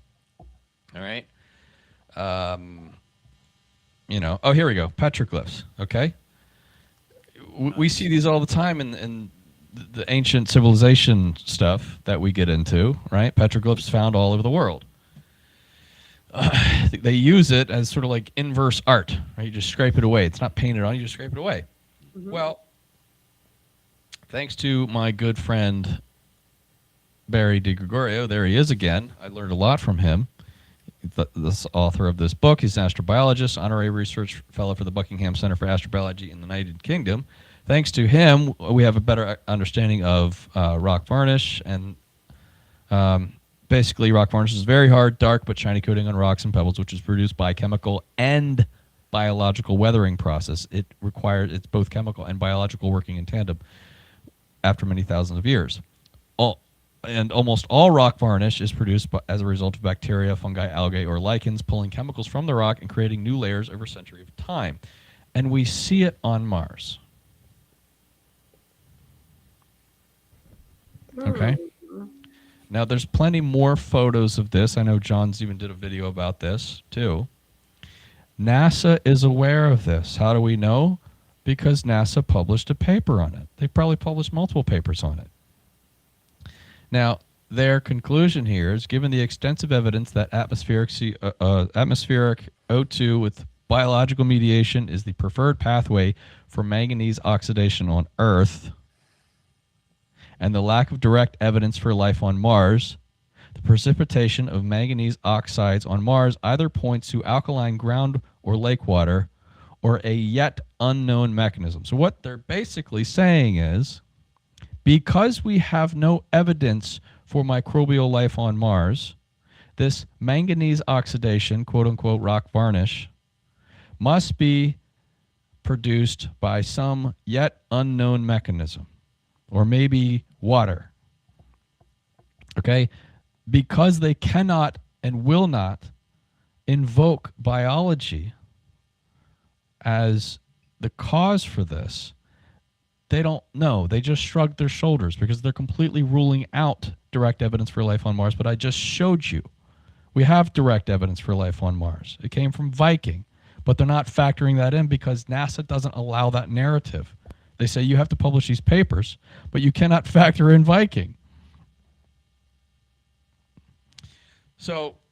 but they factor in Viking in order to tell me that the tests which were on there that proved microbial life, they built in the false positive looking for organics. So they're going to use that to tell me that there wasn't microbial life. That's so confusing, dude. And it's so damn frustrating. I get now. I'm feeling it with you, dude.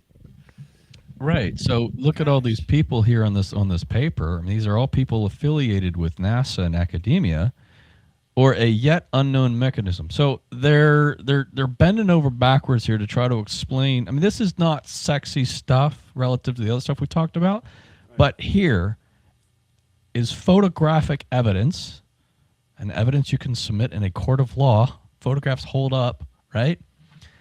That we have active microbial life on the surface of Mars, not just underground.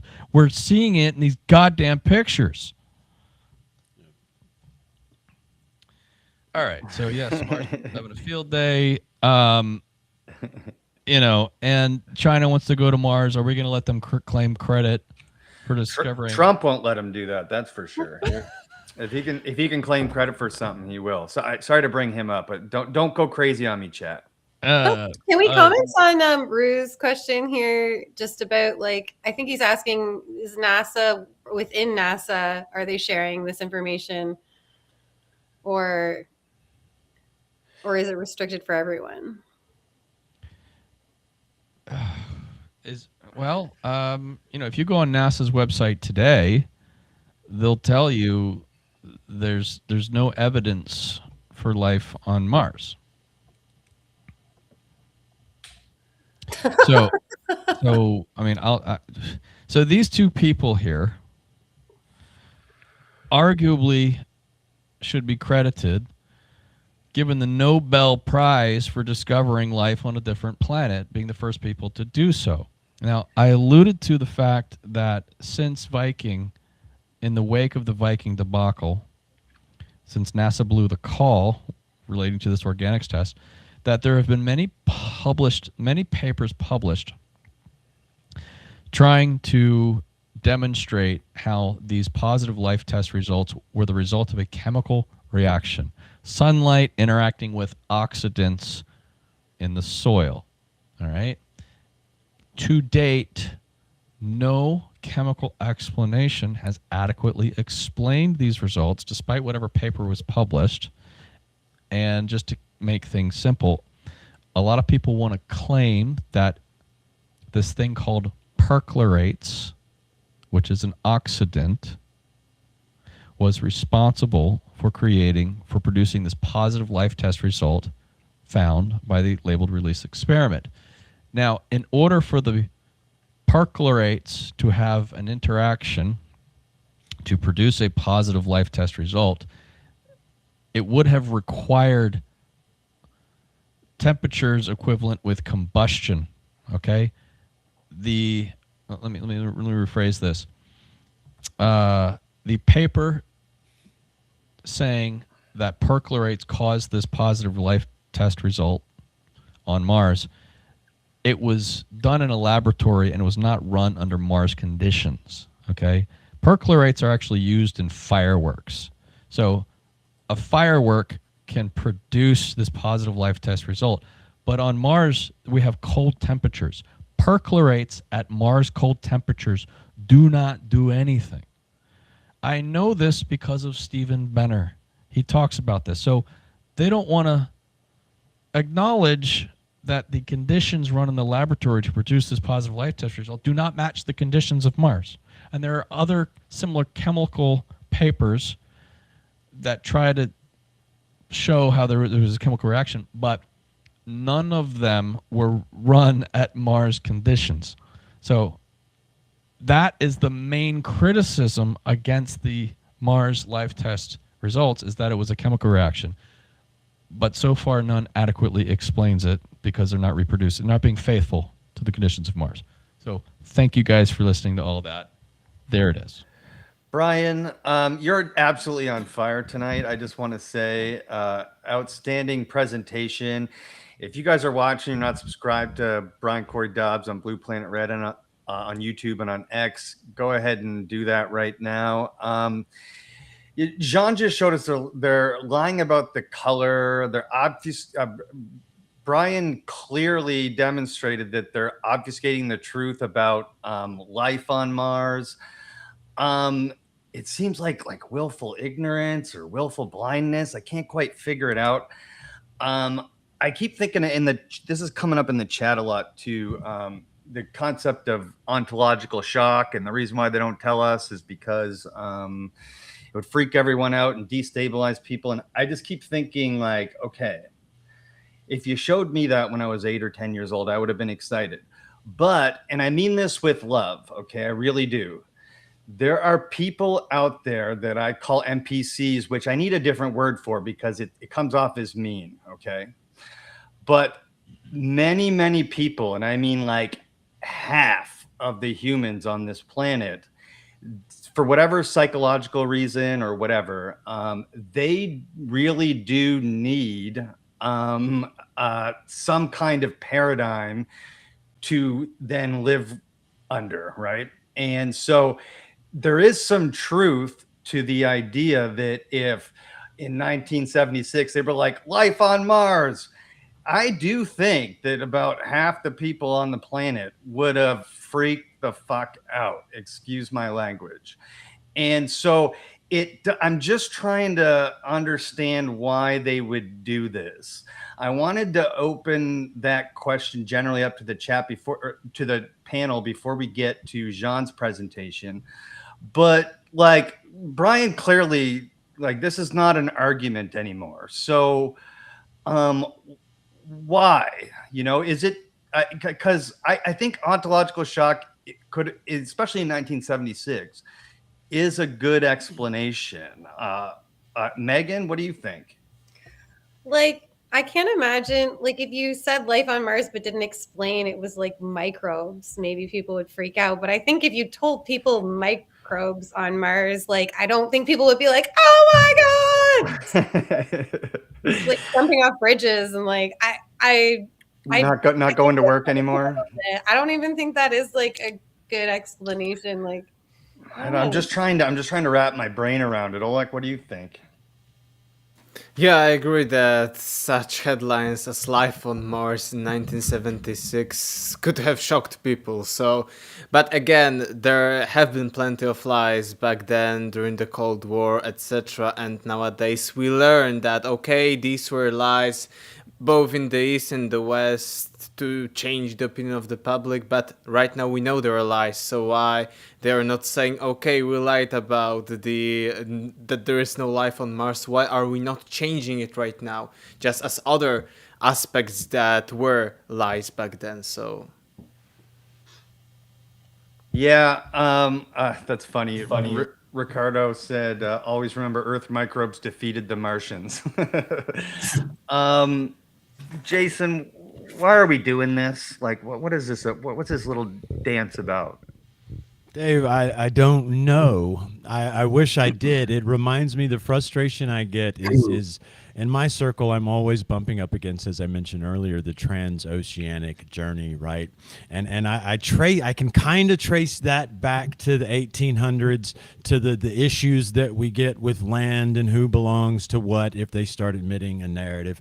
But with this one, bro, I don't understand, other than from the most macro view. Here's what I can say, okay? Secrets and power, they go together, bro, and they don't need a reason, because they make each other. So as soon as you have an organization that says, hey, we know something that I bet every fucking body wants to know, what's that? It doesn't matter what I say after that. It could be that I've got life on Mars. It could be that I've got copper in the UP of Michigan when I'm in the old world. It doesn't matter. I have information that has a power behind it. So if I make it a secret, right, I can then do all kinds of things with it. But most importantly, I've got power. Then I've got a narrative. Then perhaps I build myself a narrative that later I've got to be like they are now, sitting here looking back, contradicting myself, going, what the hell do we do now? We've just got to start faking everything because it's all coming out, you know, what tangled webs we weave when first we practice to deceive. But just like with the transoceanic journey, I think we're going to see here with Mars disclosure, and hopefully even with lunar disclosure, I love that topic as well,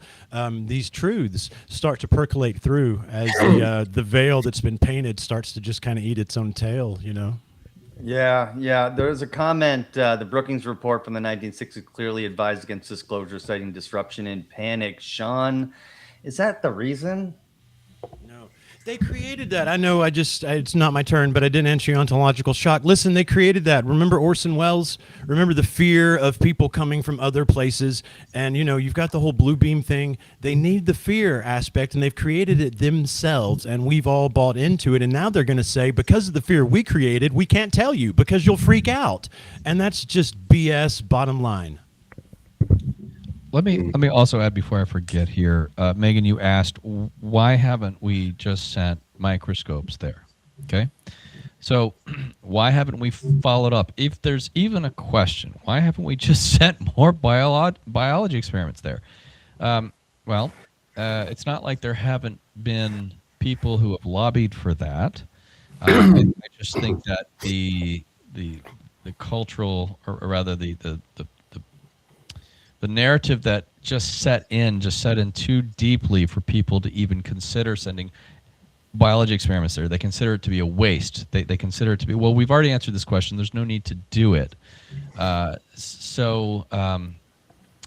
There was Professor Richard Hoover, who I mentioned earlier, who used to work for NASA. He's one of the few people who actually, you know, can talk to about NASA and NASA's culture. And Ron Levin, the son of Dr. Gil Levin. Gil Levin passed away, but I'm in touch with his son, Ron. Ron and Professor Hoover personally met with SpaceX a few years ago. And they said, hey, you guys, before you send humans there to Mars, you should send a biology experiment just to confirm or deny microbes. And we think you should send an updated version of the labeled release experiment as well as a video microscope. Now, the response that they got from SpaceX was that, okay, well, we'll send it there provided that you guys actually design it. which costs millions of dollars to do, which they don't have the resources to do. But they also said that SpaceX said they'd send it for free if you guys designed it. But they emphasized that their main objective now is just getting a rocket there and getting people there. They're more concerned about the colonization aspect of this rather than the discovery of microbes. And in my opinion, the confirmation of microbes on the planet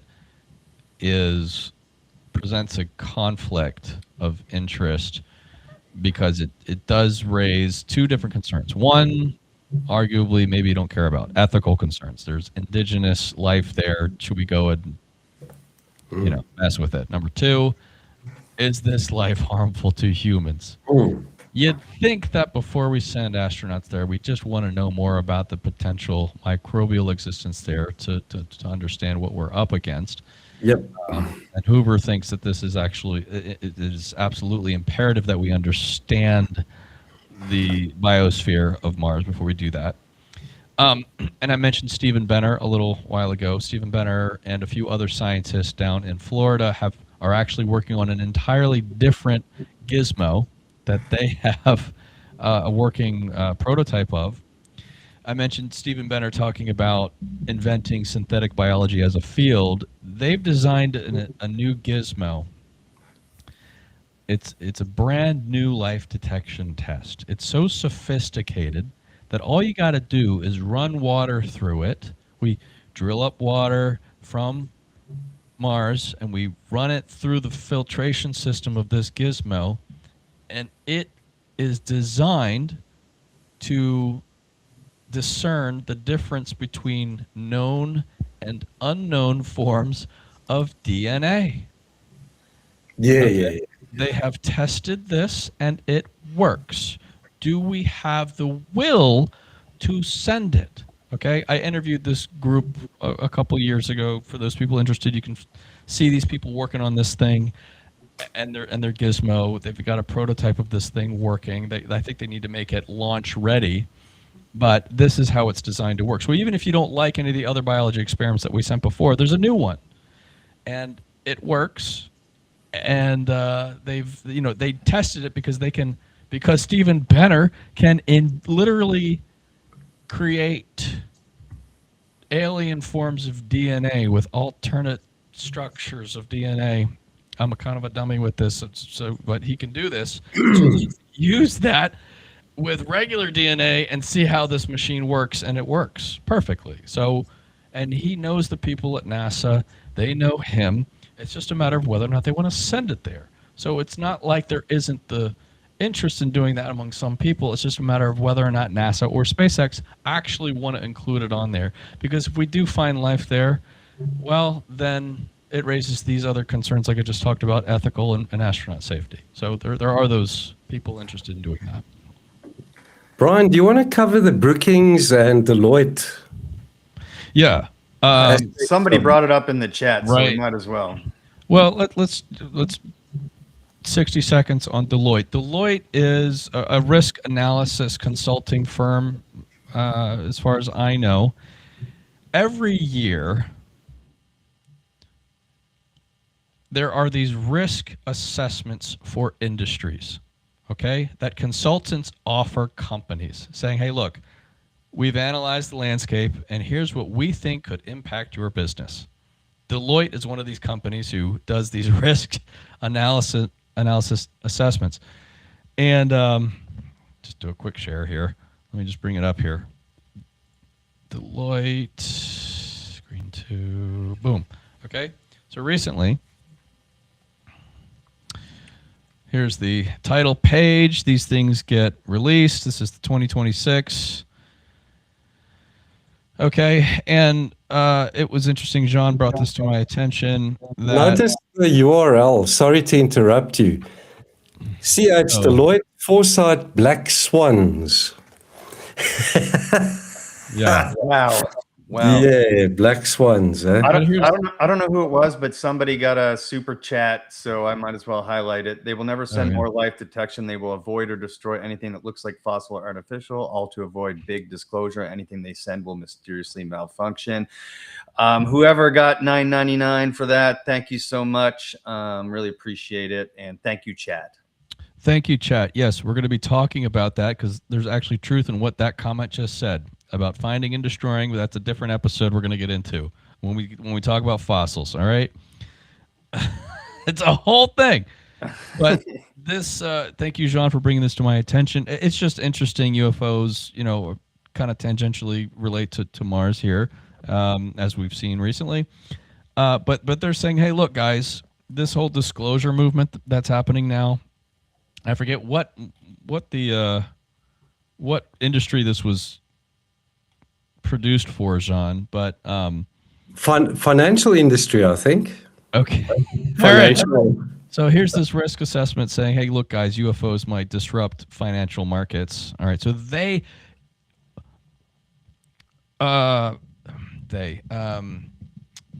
insurance companies do these sorts of things. Insurance companies want to know what the hell is going on, what could possibly disrupt business, because if things go sideways, insurance companies are going to have to pay out, right? So insurance companies want to know what the hell is going on. All right, I have seen these risk assessment documents before.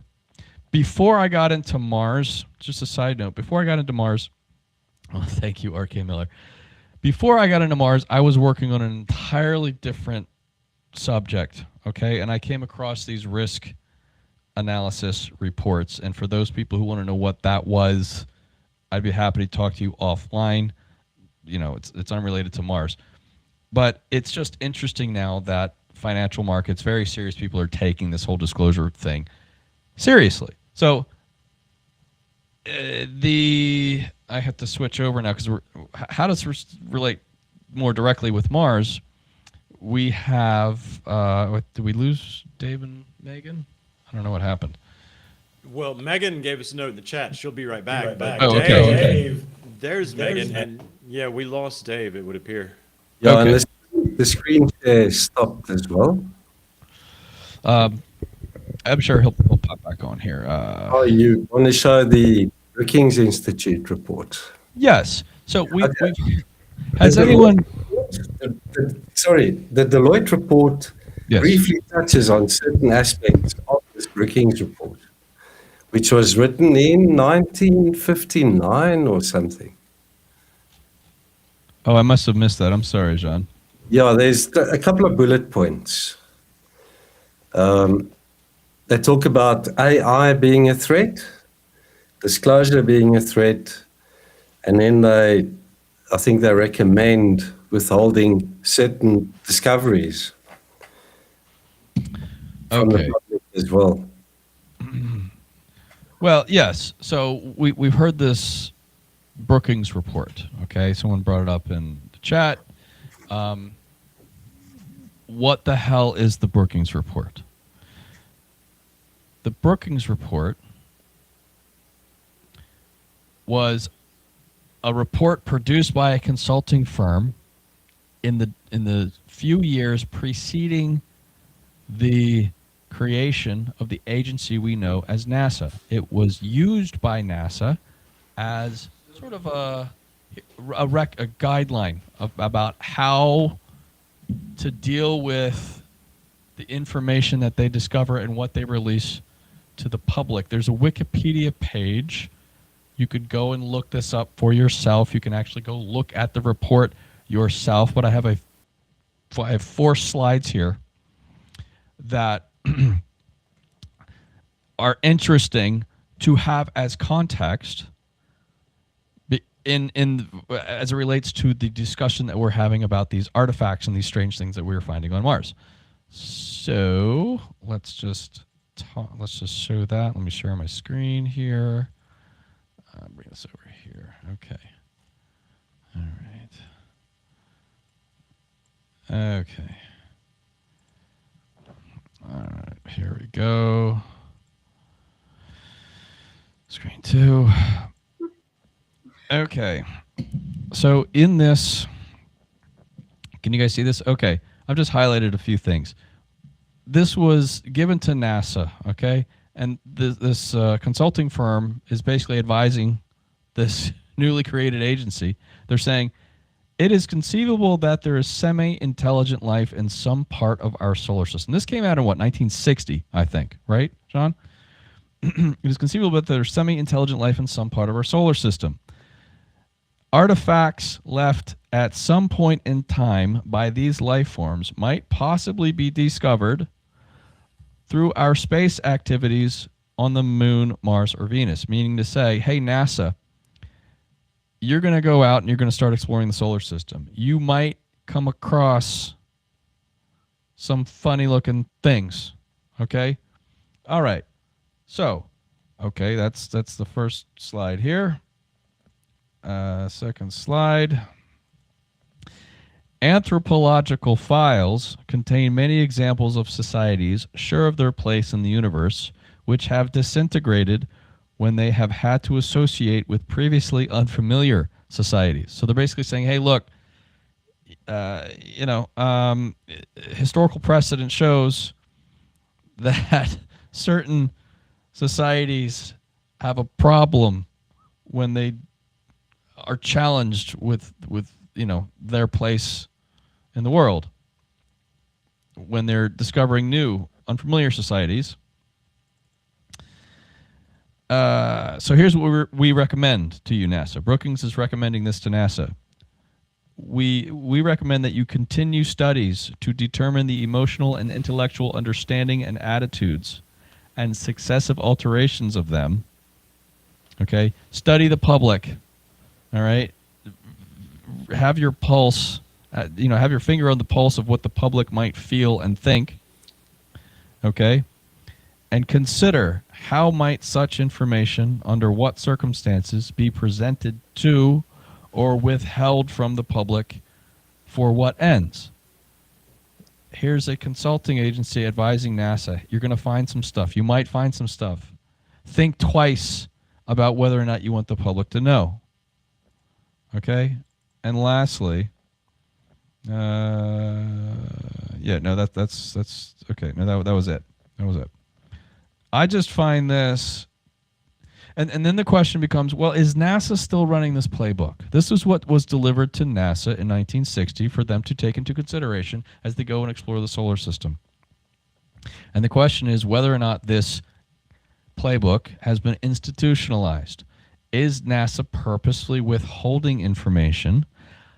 It's debatable. I would argue at least they're not being forthright with what they have discovered and leaving it to people like Jean to go sift through thousands of images. John's not the only one, but there's plenty of other people doing it to find these things. They leave it to the independent researchers to find these things. That way NASA has plausible deniability. They say, well, it's just some guy in South Africa. What does he know? Because what we expect is that NASA is doing this hard work at.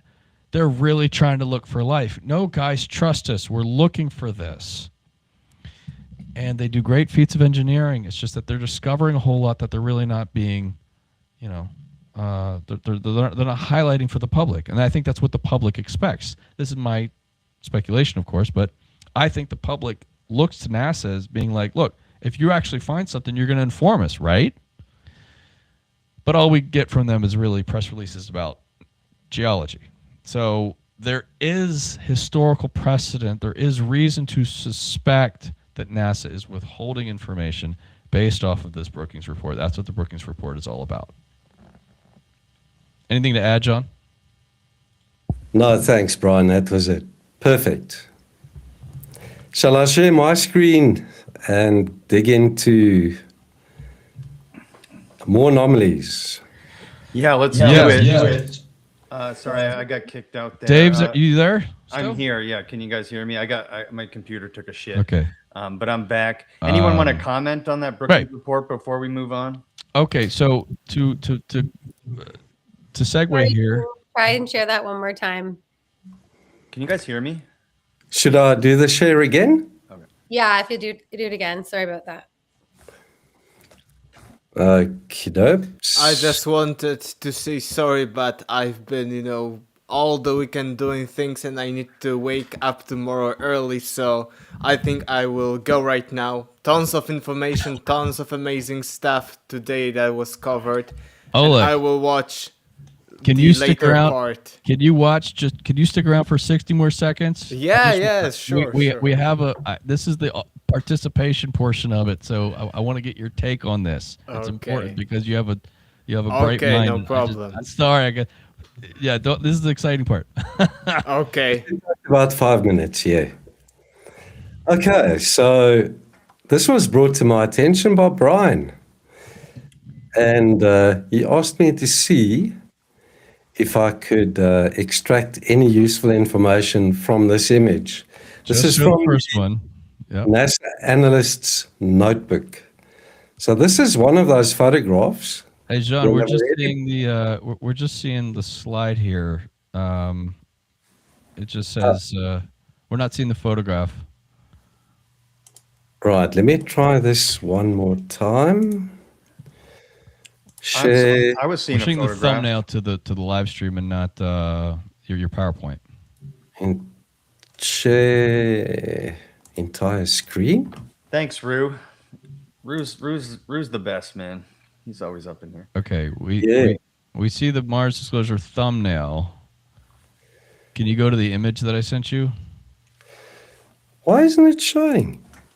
If you're, This is strange. is it a tab or the entire screen? Brian, because if you have it, you could pull it up, I If guess. you- Okay, what I'm going to do, let's do this. Share. Because if you're sharing entire screen, it's going to be like whatever your screen is currently Yes, on. that's what I did. Yeah. Can you see this? We Yeah, can it's see just it, showing, but it's just showing the thumbnail. What do you see on your screen? Do you see the image that I sent you, or is it just everybody else is seeing just the thumbnail, right? It says Mars disclosure live stream. no, we're all seeing an image, Brian. All right, let me see. Yeah, I was seeing like his computer. Yeah. Yeah, The we're seeing MSL it. analyst notebook, loosely compressed 8-bit image, and I have Yeah. then the landscape. We just Is had it- zoomed into it for a second. That was good, however you did that. I think it's an issue on your end, Why am I not Brian. seeing that? Is this, can you see the full screen? Yeah. Yeah. Can you see the top GO Yeah. logo? Yes, yes. Okay, cool. Then it's sharing. Yeah. Brian, am why I don't not you seeing it? just reload the page and join back That's in? weird. That should work. If you can zoom back into the image again, Gene, that's perfect. Okay, so that was taken from the NASA analyst's notebook. So the researchers have already converted that grayscale image to color for us. And you can see the sort of red filters being applied here as well. The sky's pinkish. Okay, now I see it. Pinkish color. So the item that Brian asked me to look at is highlighted there. I'm sure you guys can start seeing where this is going. Uh-huh. Can you guess what that is? A right angle? I don't know. Looks like Okay. a block. Oh, what Yeah. the? What? It's got a nub. Yeah. Okay, yeah, what I've done is I've removed that red filter. And you can see the blue skies back and the grayish sand is back. So that's the true color of that thing. So let's see, there it is. What the? What the heck is that? This was submitted to me by somebody on Twitter. John, do you remember what his name was?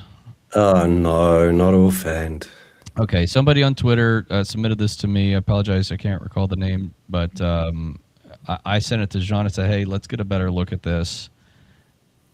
It presented to me. I wanted to get the reaction of the room. I just wanted to get your guys' take on this. I felt as though it was strong enough for Jean to cover and do a video on. But what do you guys think? Let's go to Oleg first, since he's got to get out of here. What do you think, buddy? Yeah, three straight surfaces, right angles, but at the same time, I think the last ones were more convincing, but it looks too regular to be just casual rock, especially when we compare everything that is surrounding it. Yeah, Yeah. here we see nothing similar to that. Yeah, nothing. There's a weird on the left side. It's like a little hatch or something. I don't know what else to call it. That's the first word that came to my mind. But do you guys see that on the left side of it? Yeah, totally. Yeah, no, it down the bottom left corner. Circle that. Yeah, that's weird to me. That's the weirdest feature on there to me. It's like it's resting on it, perhaps even. Yeah. So as always, Brian, I see I see pieces of something, bro. I was out in Hatchet Creek filming just this week on some stuff I put out on X, and there's a rock that as soon as you come up to it, it reminds me of what you're always showing me on Mars, man. And this is no different. I just see a piece of something. There's a lot of it missing, whatever it is. Yeah, and I think Oleg put it best. It's just like there's nothing else like it. When I see something that's strange and there's nothing else like it in the area, because you see John, if you don't mind just going back a bit, because we see the weathered rocks surrounding it, that all looks natural, but then this thing out of the blue, it didn't fall off the ledge there. It would be weathered the same. Why is that so straight? All of them have soft edges and it has straight Right. angles. Right. So this is what I say when these things are anomalous and we come across them. And Sarah. are these nubs? Yeah, like maybe. Who knows? Yeah. And if you follow my work, you'll know that I've found these huge megaliths on Mars with the knobs or protrusions on them all over the place. Totally destroyed structures. Yeah, and this comment echoes what I'm thinking, and a lot of the stuff that you show on your channel. And guys, if you're not subscribed to Jean Ward on YouTube, you got to. It's one of the best channels on YouTube. And what Jason said, which is pieces of stuff, right? It's like there was a massive explosion or cataclysm or something that just blew apart whatever potential civilization was there a gajillion years ago, and we just see little pieces of it, and guys like Jean are finding those pieces through painstaking work. So subscribe to Jean Ward on YouTube. Okay, John. Appreciate All right. that. So Oleg, I want you to look at this one here too before you go. This goodness, I forget who submitted this, but we've got it. This one, I included this next one in the film before I met Jean and before I could get access to his awesome upscaling ability, and I wanted to get a closer look at this one. It's hard to see from this wide angle, but if you zoom in, I wasn't so sure about this after upscaling. To me, the thing on the left kind of like reminds me of some metal clamp or something just sticking out of the ground. Upscaling, I'm not sure if that really improved, made the case for it or not. Could go back just to the comparison, Jean. The one on the left, it just, like sticking out, just like a C clamp or something like that of the ground. But zooming into it and getting the upscale on it didn't really move the needle for me. In fact, I wasn't sure what to think. Anyway, I wanted to throw this around the room, see what you guys thought. Sorry, Brian, this is the benefit of using deconvolution, upscaling. It actually helps you filter out Right. what's anomalous and what's more natural. It actually helps in determining that. What I would say is that this is just, I think this is important that we do, so that, people don't think that we're just calling anything we see on Mars like a piece of a pyramid or something like that, right? You Right. guys are going out of your way to, disclude things that aren't like you're looking at everything and you're taking what's good and what's bad and putting the bad stuff aside and then looking at and analyzing the stuff that might be anomalous. So Yeah, well, y'all know I'm retarded, but listen, I think you're discounting this a little too early because Brian, I didn't even see. I see the little sort of 3, the object that originally drew your eye to this. But bro, when you first showed me the original non-upscaled, my eye was up and to the right. And as I look at this, I again see so much in this picture that if I try to go, I'm here on Earth and I'm going and I'm trying to find remnants of some sort of civilization in stone, what would I be looking for? And when you zoom in and I see those different rocks with the little grooves in them and then the big gray rocks that look like definitely something different than all the little stuff that's scattered everywhere. How did that little stuff get scattered everywhere? This is what that picture does for me. Despite your upscaling, getting rid of your little 3 clamp, I still don't see a landscape that the narrative explains to me. I also haven't noticed this object, but even before the upscaling, just with this enlargement, I think it's very no the other one like enlargement.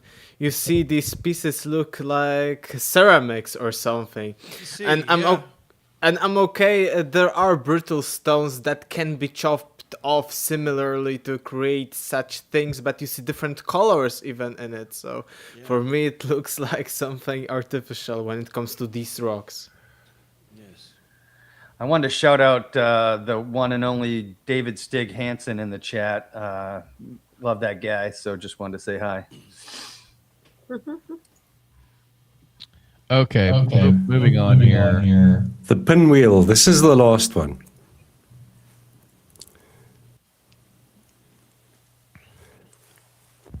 Okay, so this is the original NASA photograph. And we're going to zoom in on the anomaly highlighted there. So conventional magnification versus deconvoluted upscaling. Can you guys hear me? After this, we have somebody who wants us to go back and zoom in on the last one again, but we'll finish this first. It was a super chat for so I feel like Shall we go back quickly? Oh yeah, let's go Let's back. go back quickly. Okay. The What is it? request. Zoom in and look at the center top slightly to left. There is a semicircular tire looking piece. That was there you go. Oh, I kind of. Oh, I see it now. It's yeah, I see it. It's you guys can't see my thing, but it's now at the top, very top center, basically, right? Yeah, Just a little left of center, yeah. Yep. Good eye. Good eye. Where is it? I'm not. Is that it? At the top, yeah, that's Yeah, it. he's circling it now. That I is a think weird piece. I think my opinion on this one is I think I'd need to see this from like a different angle to really confirm anything. A lot of it could be like a trick of light and shadow here. Yeah, the color is crazy. When you drew our eye up there with that super chat, the coloring is crazy. I see. Yeah. I think Megan is right though. Like we do need different angles of this stuff. Yeah. But obviously we're just working with what John can find and other people like him. But it still raises the question, right? Totally. Top right, there's a layer. Look at that. There's a blue stone on top of a gray stone. Where the very top right, that biggest stone you see. Do you see how it's layered there? Great picture. Yep. We could look at this picture all day. We could. Thanks, guys. This is great. The one you meant to be a flub turned out to be a home run. Wow. Well, it just goes to show that, Brian's willing to, he put something in his film and then he's willing to look back at it later and go, well, maybe not, Yeah. And I think that's important for people to understand. It's the same with that boat or ship that I found, with that funny little grid at the back. Yeah. With the vent. I found an alternate photograph and I upscaled it and it looked pretty much the same, but that grid was gone. So remember those two, we compared them as well. So full disclosure here, total transparency. I think I see what this person is talking about, the inscription. It almost looks like it says Jan or something in the top right. I see like A-N, J-A-N or something. Where? See that? Where? Top right, the biggest, darkest rock has like some letters on it, it almost looks like. Is this, I wonder if this what they're referring to. I don't see it. I can't see it. Over here? Over, yeah, all the way right. The big dark one, yeah, in there, in that one. Huh. Sort of like in the middle. Oh, the little like cursive looking thing? Yeah, it looks like almost like some sort of inscription. Oh, I see where you're going. Then if you Right look there. at it diagonal like that, okay. Yeah. All right. Oh, See, I was okay, yeah. much more on the very far left. There I see it, the J, the Yeah, A. Jan was there. There you go. in. Yeah. Yeah, that's funny. Yeah, you could do this all day on Mars, I think. Wow. Gee, that person must have a huge screen. Screen, right? Okay, so the next one, if I can move on, is that okay? Yeah, go for it. All right. So there it is.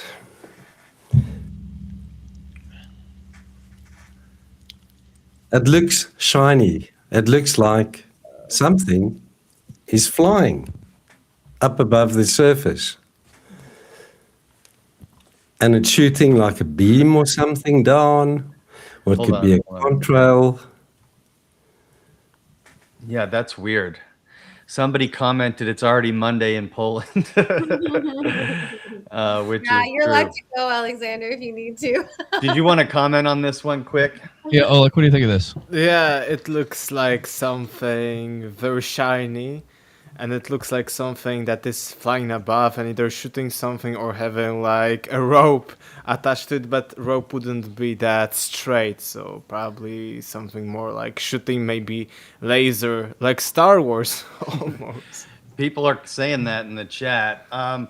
Oleg is our editor in the multiverse, and he does our intros and our shorts, and he does a fantastic job. He's also the author of Deja Vu Has Everything Already Been? The link is in the description if you want to get it on Amazon and support the multiverse. Outstanding book. Final comments on today's presentation, Oleg, before you get out of here? Yeah, even, I'm probably living halfway, but the first half was amazing, and I see that, the first conversations were, very extremely game-changing in this topic, but I think that the more we have and the more we add to that, it's even completely, like from the last conversation to this, even my vision of Mars, of possibility of life Love on it. Mars completely changed, so... Awesome, man. Thank you. Thank you, dude. Thanks, and you, have Oleg. a good week, my friend. Thanks, Oleg. Have a great one, bro. Thanks, Thank Oleg. you, bye. Bye. Can you guys see this? Yeah, what are we looking at here? Oh What my. does that look like to you guys? A skull. A literal skull, yeah. It's there. There it is. Oh, we got another face on Mars? What is the size of that? 12 meters tall by about 6 meters wide. Giants, man, That's giants. about 33 feet in length. Or even Wow. 33 feet, and you had a 3 earlier in the little image. It could be artwork, right? I mean, it doesn't have to be just a skull. It could be skull artwork, right? A giant carving, maybe. It definitely looks like skull and crossbones pirate style, like somebody said. I think it was Ricardo. Head's a little elongatey, if we're looking Like at those skulls that they find in Peru. Yeah. Elongated skulls. They even find where- those in the Pacific Northwest. I just want to say. You're that, linking Peru to all this megalithic construction. You're right, Dan Richards. I'm sorry, I interrupted you, Dave. I'm actually going to, it's okay. I'm going to cover that on Breaking Ancient News in about 30 minutes. So, but you can even see teeth there. What looks like teeth anyway. At the bottom, you see a nose, you see a brow ridge, you see eye sockets. You know what I'm saying? Yeah. I mean, you do. You see a very elongated skull face, and John ties it to Peru, where all of this construction-like stuff. He's find the ruins. Yeah. They look like the ruins in Peru. I mean, I'm with you, bro. It's a picture you're painting. These are all the blocks that I find there. In the same area. Yeah, so there's one of those blocks with a protrusion on it. Mm-hmm. And this is 6 meters long. I just want to show you. That some of circle the- one is weird. All of them. Yeah. But check out these blocks. They're all about 6 to 8 meters in length. There's another one with a protrusion inside it. Wow. Huh. If these were rocks, every single one of them in a creek would have been picked up by me. I mean, they all have what draws your eye when you're looking Wow, for that one's non-natural. wild. Look at this. It's got its own shadow.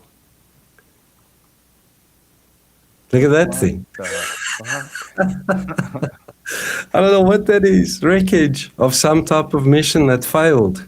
Amazing.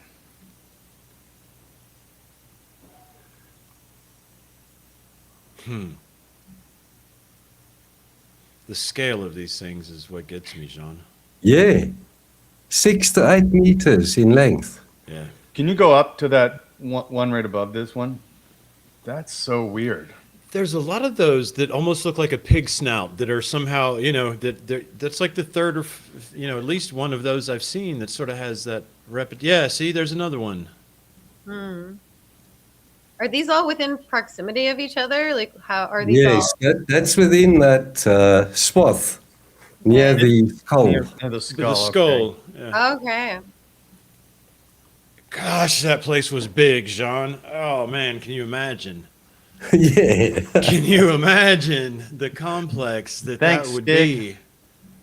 I want to go there. 8-meter blocks, a 33-foot, giant skull. What was this that blew up, man? Unbelievable stuff. Wow. Brian, was there anything else you wanted me to cover? Well, if you don't mind, just going back to the pinwheel for a minute, Jean. Sure. I just want to just take one last look at this, and then we can wrap it up. The challenge with Mars is that there are so many different types of anomalies. It presents us with such conflict because it's not just one type of strangeness, it's a variety of strangeness. And the fact that we don't get any meaningful or honest insight from NASA leaves us to try to figure out what these things could possibly be. Now, what NASA might say for something like this, they'll offer 3 different explanations for anything found in anomalies or rover photographs. They'll say it's dust on the lens. They'll say it's a camera artifact, a dead pixel, let's say, or something else called a cosmic ray burst. Now, a cosmic ray burst displays as... Do you want to show them what they look like, Brian? Yeah, do you have that, or should I bring it up? No, I don't have that, no. Shall I stop sharing? Yeah, let me just show you this real quick, because I would want to know your take on this, guys, because the closest thing I can come up with, let's see, here we go. Okay. Cosmic ray. I like that light that's coming in behind you there, Jason. I was going to comment on that too. He kind of looks like Jesus right now. It's why I never stream this time of day, Jean. It's precisely. It looks good, dude. I like Does it. it? Okay. I'm glad. I've been watching it slowly bring itself about as we went past the hour. Yeah. Okay. Here's an example. Sharon, can you guys see this yet? No. Oh, sorry.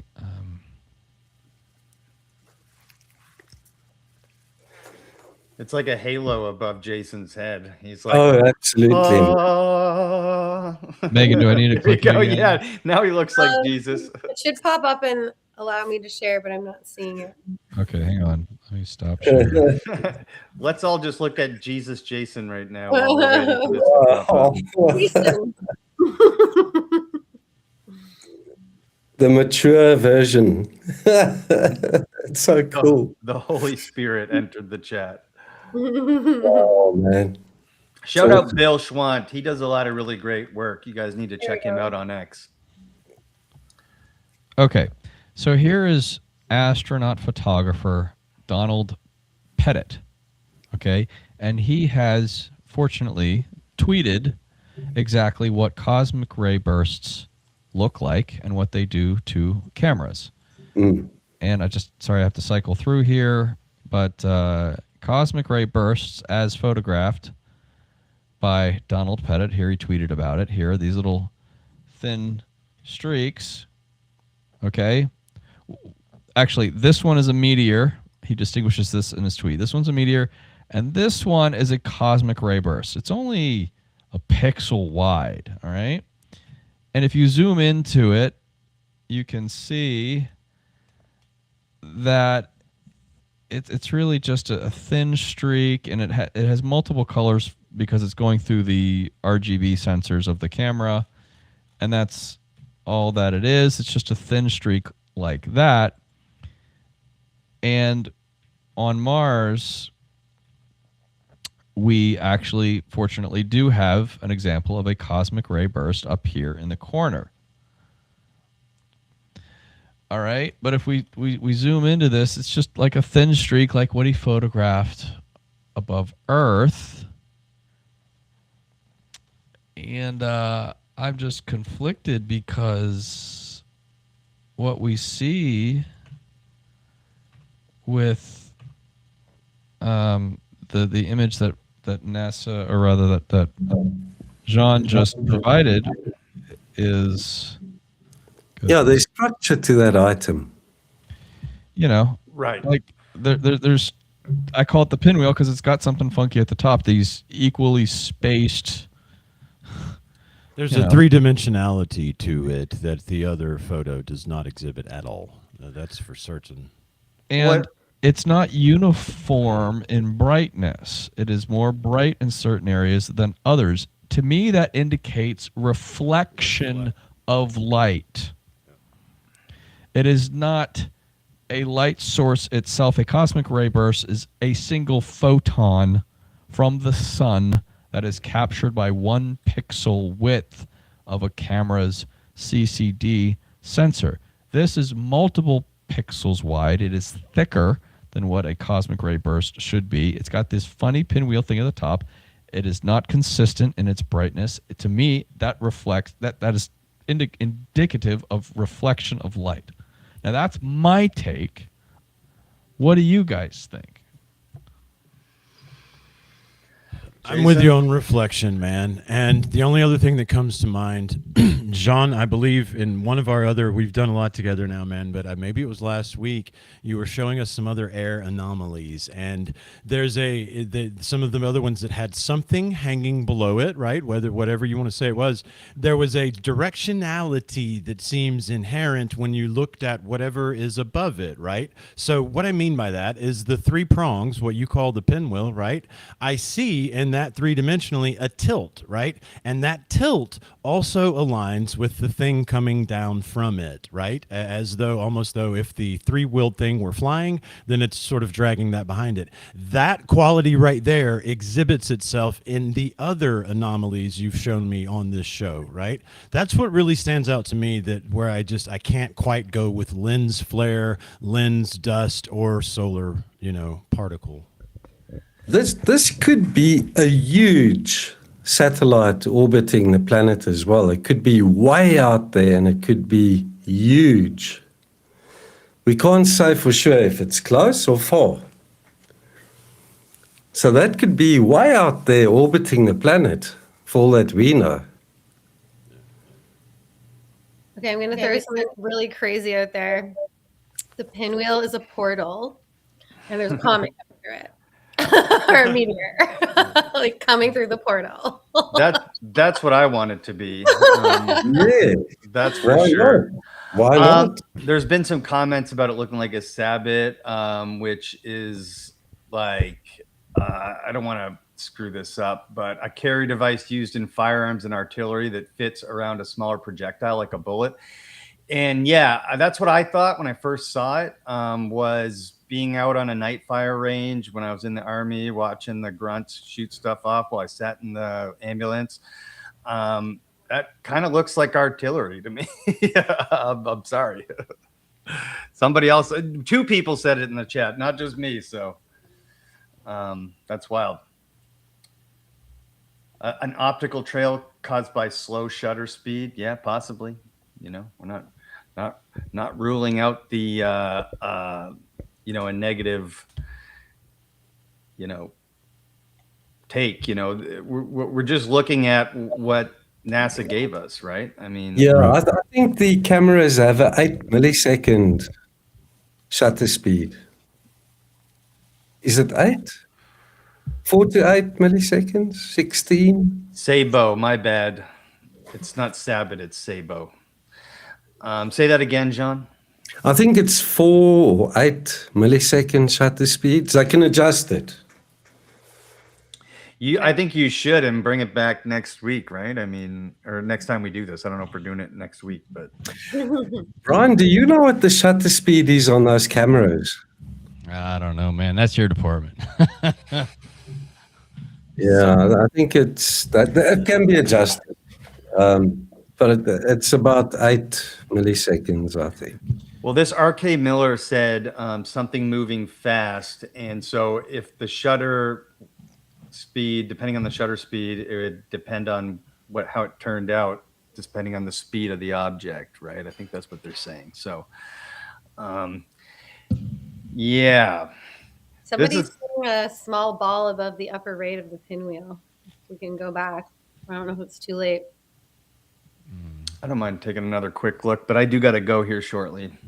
Yeah, we'll wrap it up here. Share it again. Small ball to the upper right. Well, oh yeah, you can see that. Well, we do see these little dots here, and sometimes we can get into this in another episode. You know, the cameras do encode artifacts, these dead pixels, stock pixels, but there's a way to tell the difference between them. Okay, we don't have time to get into it today, but this is more than obviously a dead pixel. It has structure to it. It's thicker in parts, then it's thinner. It's not consistent like a cosmic ray burst. Cosmic ray bursts do not have these pinwheel formations at the top. So this is just another example of something that to me seems indicative of a physical object photographed in the sky, that if NASA just said, hey, public, check this out, look what we just photographed on Mars, the world would go nuts, all right? But they're not. They don't call any attention to this stuff. John, who found this? Was this you or was this Joe White? It was Joe White. Okay, thank you, Joe White, for finding this great work. His YouTube channel is Art Alien TV, if you want to go check it out. Yeah, Joe has found a lot of these UFOs, and he does some good work there too. I haven't spoken with Joe personally, but I do see some of his work. So, anyway, guys, thanks a lot for this. I felt it was necessary to go back and look at some of the basics here, and just set a better foundation from which all this high strangeness occurs and is analyzed on Mars. There's a lot to unpack here. Again, we're dealing with 50 years of suppression, okay? And it requires more than just me or Jean or any one of us. It requires this type of discussion and opening it up to discussion with those people who have an interest in exploring the narrative that we haven't heard, because the way I see Mars is sort of a precursor to all this ancient stuff that we find here on Earth.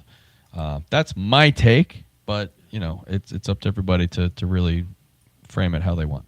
So I believe you do. Yeah, everything on Mars is a little older than it is here. I like your take. I like your take, Brian. I do. I think you're right on the vein of what's going on, bro. And that's why I love hanging out with you guys. Is it feels right. It validates what I've come across here on this earth. And guys, you got the basics here today. That was the right move, Brian. I enjoyed getting the basics. And everybody at home, listen, this was just the basics. This stuff Jean has goes on and on and on. Once you appreciate the micro at the microbial level, wait till you start to see, like he showed us at the end, the 12-meter long stuff. You know, it's incredible, and I'm glad to be on this journey with you guys. Thanks for having me. look at that sun coming through with Shaman. I know it's divine, isn't it? It's heavenly, I must say. Can you put your head just like right up there, Shaman? Like just he did that raise earlier. up Yeah, a there it little? is. Okay, sorry, There I it just is. did Oh, that. yeah, there we go. Mars Disclosure Live is declared one of the greatest new podcasts to hit the airwaves. It's official. We're approved. Amazing. Megan, final words. Just thanks again to everyone who made it out in the chat, that kept the chat going, all the guesses, all the fabulous input, people like checking on questions that other people have and getting the answers in the chat. It's so appreciated. We can't get to every comment, but yeah, you guys are fabulous. Thank you. Thanks, everyone. A bunch of super chats today. I don't know who they went to, but Stig dropped like 2 or 3, which was awesome. We love that stuff. It's much appreciated. A lot of hard work goes into all this stuff. Guys, I'm no scientist. I've just been fascinated with these topics my entire life. I've been fascinated with the butterscotch planet my entire life. And I'm just grateful to be a part of this and to be able to host these guys and their work and to host these topics and to get this information out there. Ask these questions, right? Let's ask these questions, because the people who are supposed to be in charge of this stuff aren't asking these questions, or they're deliberately obfuscating the truth or exhibiting willful ignorance or whatever you want to call it. And we're building a community here. Mars Disclosure Live, okay? Brian Corey Dobbs has an outstanding documentary and an outstanding channel where he goes over a lot of this stuff in detail with some of these scientists that he talked to, okay? Jean's got an outstanding channel where he deep dives into these pictures and these anomalies. Please go ahead and subscribe to those. Jason Huffman just started a new live stream. If you want to tell us about that real quick before we wrap up. Very quickly, it's called Finding Things Within and Without. You can see it streamed live on X and YouTube. I'm just getting my sea legs under me, but I'm trying to go out every day, do some exploration, bring it back to you guys, have fun, entertain, and do a watch along of what I'm finding out here in Alabama. Let's go. And somebody said more pictures next week. I just want to say, I think we're going to be doing these bi-weekly, so every 2 weeks. So tune in again 2 Sundays from now, 4 p.m. Eastern, for Mars Disclosure Live, streaming across anywhere between 3 to 6 YouTube channels all at the same time, because we're sharing this. We want to get it out there. And I just wanted to say thank you to Brian specifically for spearheading the public relations when it comes to this stuff. Spearheading the truth. So Brian, final words and we'll wrap it up. Okay, 2 things. Any super chat donations should definitely go to you guys for hosting this. Thank you so much for doing that, Dave and Megan. I appreciate the production. I appreciate the interest. So all that should go to you if it's not already. Number 2, maybe we should think about getting t-shirts made. Snow on Mars. Like, that would change the narrative, wouldn't it? I think that's great. We could have a little Christmas display with some snow on Mars. Someone threw out Santa's on Mars. We could have Santa in there. You know what they used to call Elvis's promo guy, the handler, the colonel? They called him the snowman, because he'd always tell Elvis when they're about to make money, he said, I'm going to make it snow. So hopefully we could make some money out of Mars Disclosure while we're at it, and we're already doing it. Thank you, everybody at home. This chat has been something to see. I really appreciate all of you guys. Yep. And hey, I'm about to go live again on my other show, Breaking Ancient News, with Cody of East 10 Outpost and Aaron from Megalithic Mystery. We're going to cover all the things going on right now in ancient news. So come check us out either on East 10 Outpost, Megalithic Mysteries, Dave's Multiverse, or the Breaking Ancient News channel. So if you want to keep going, switch over to one of those. Love you guys. Love the chat. Peace, love, and truth to everyone. And geez, Jason looks like Jesus right now. Holy moly.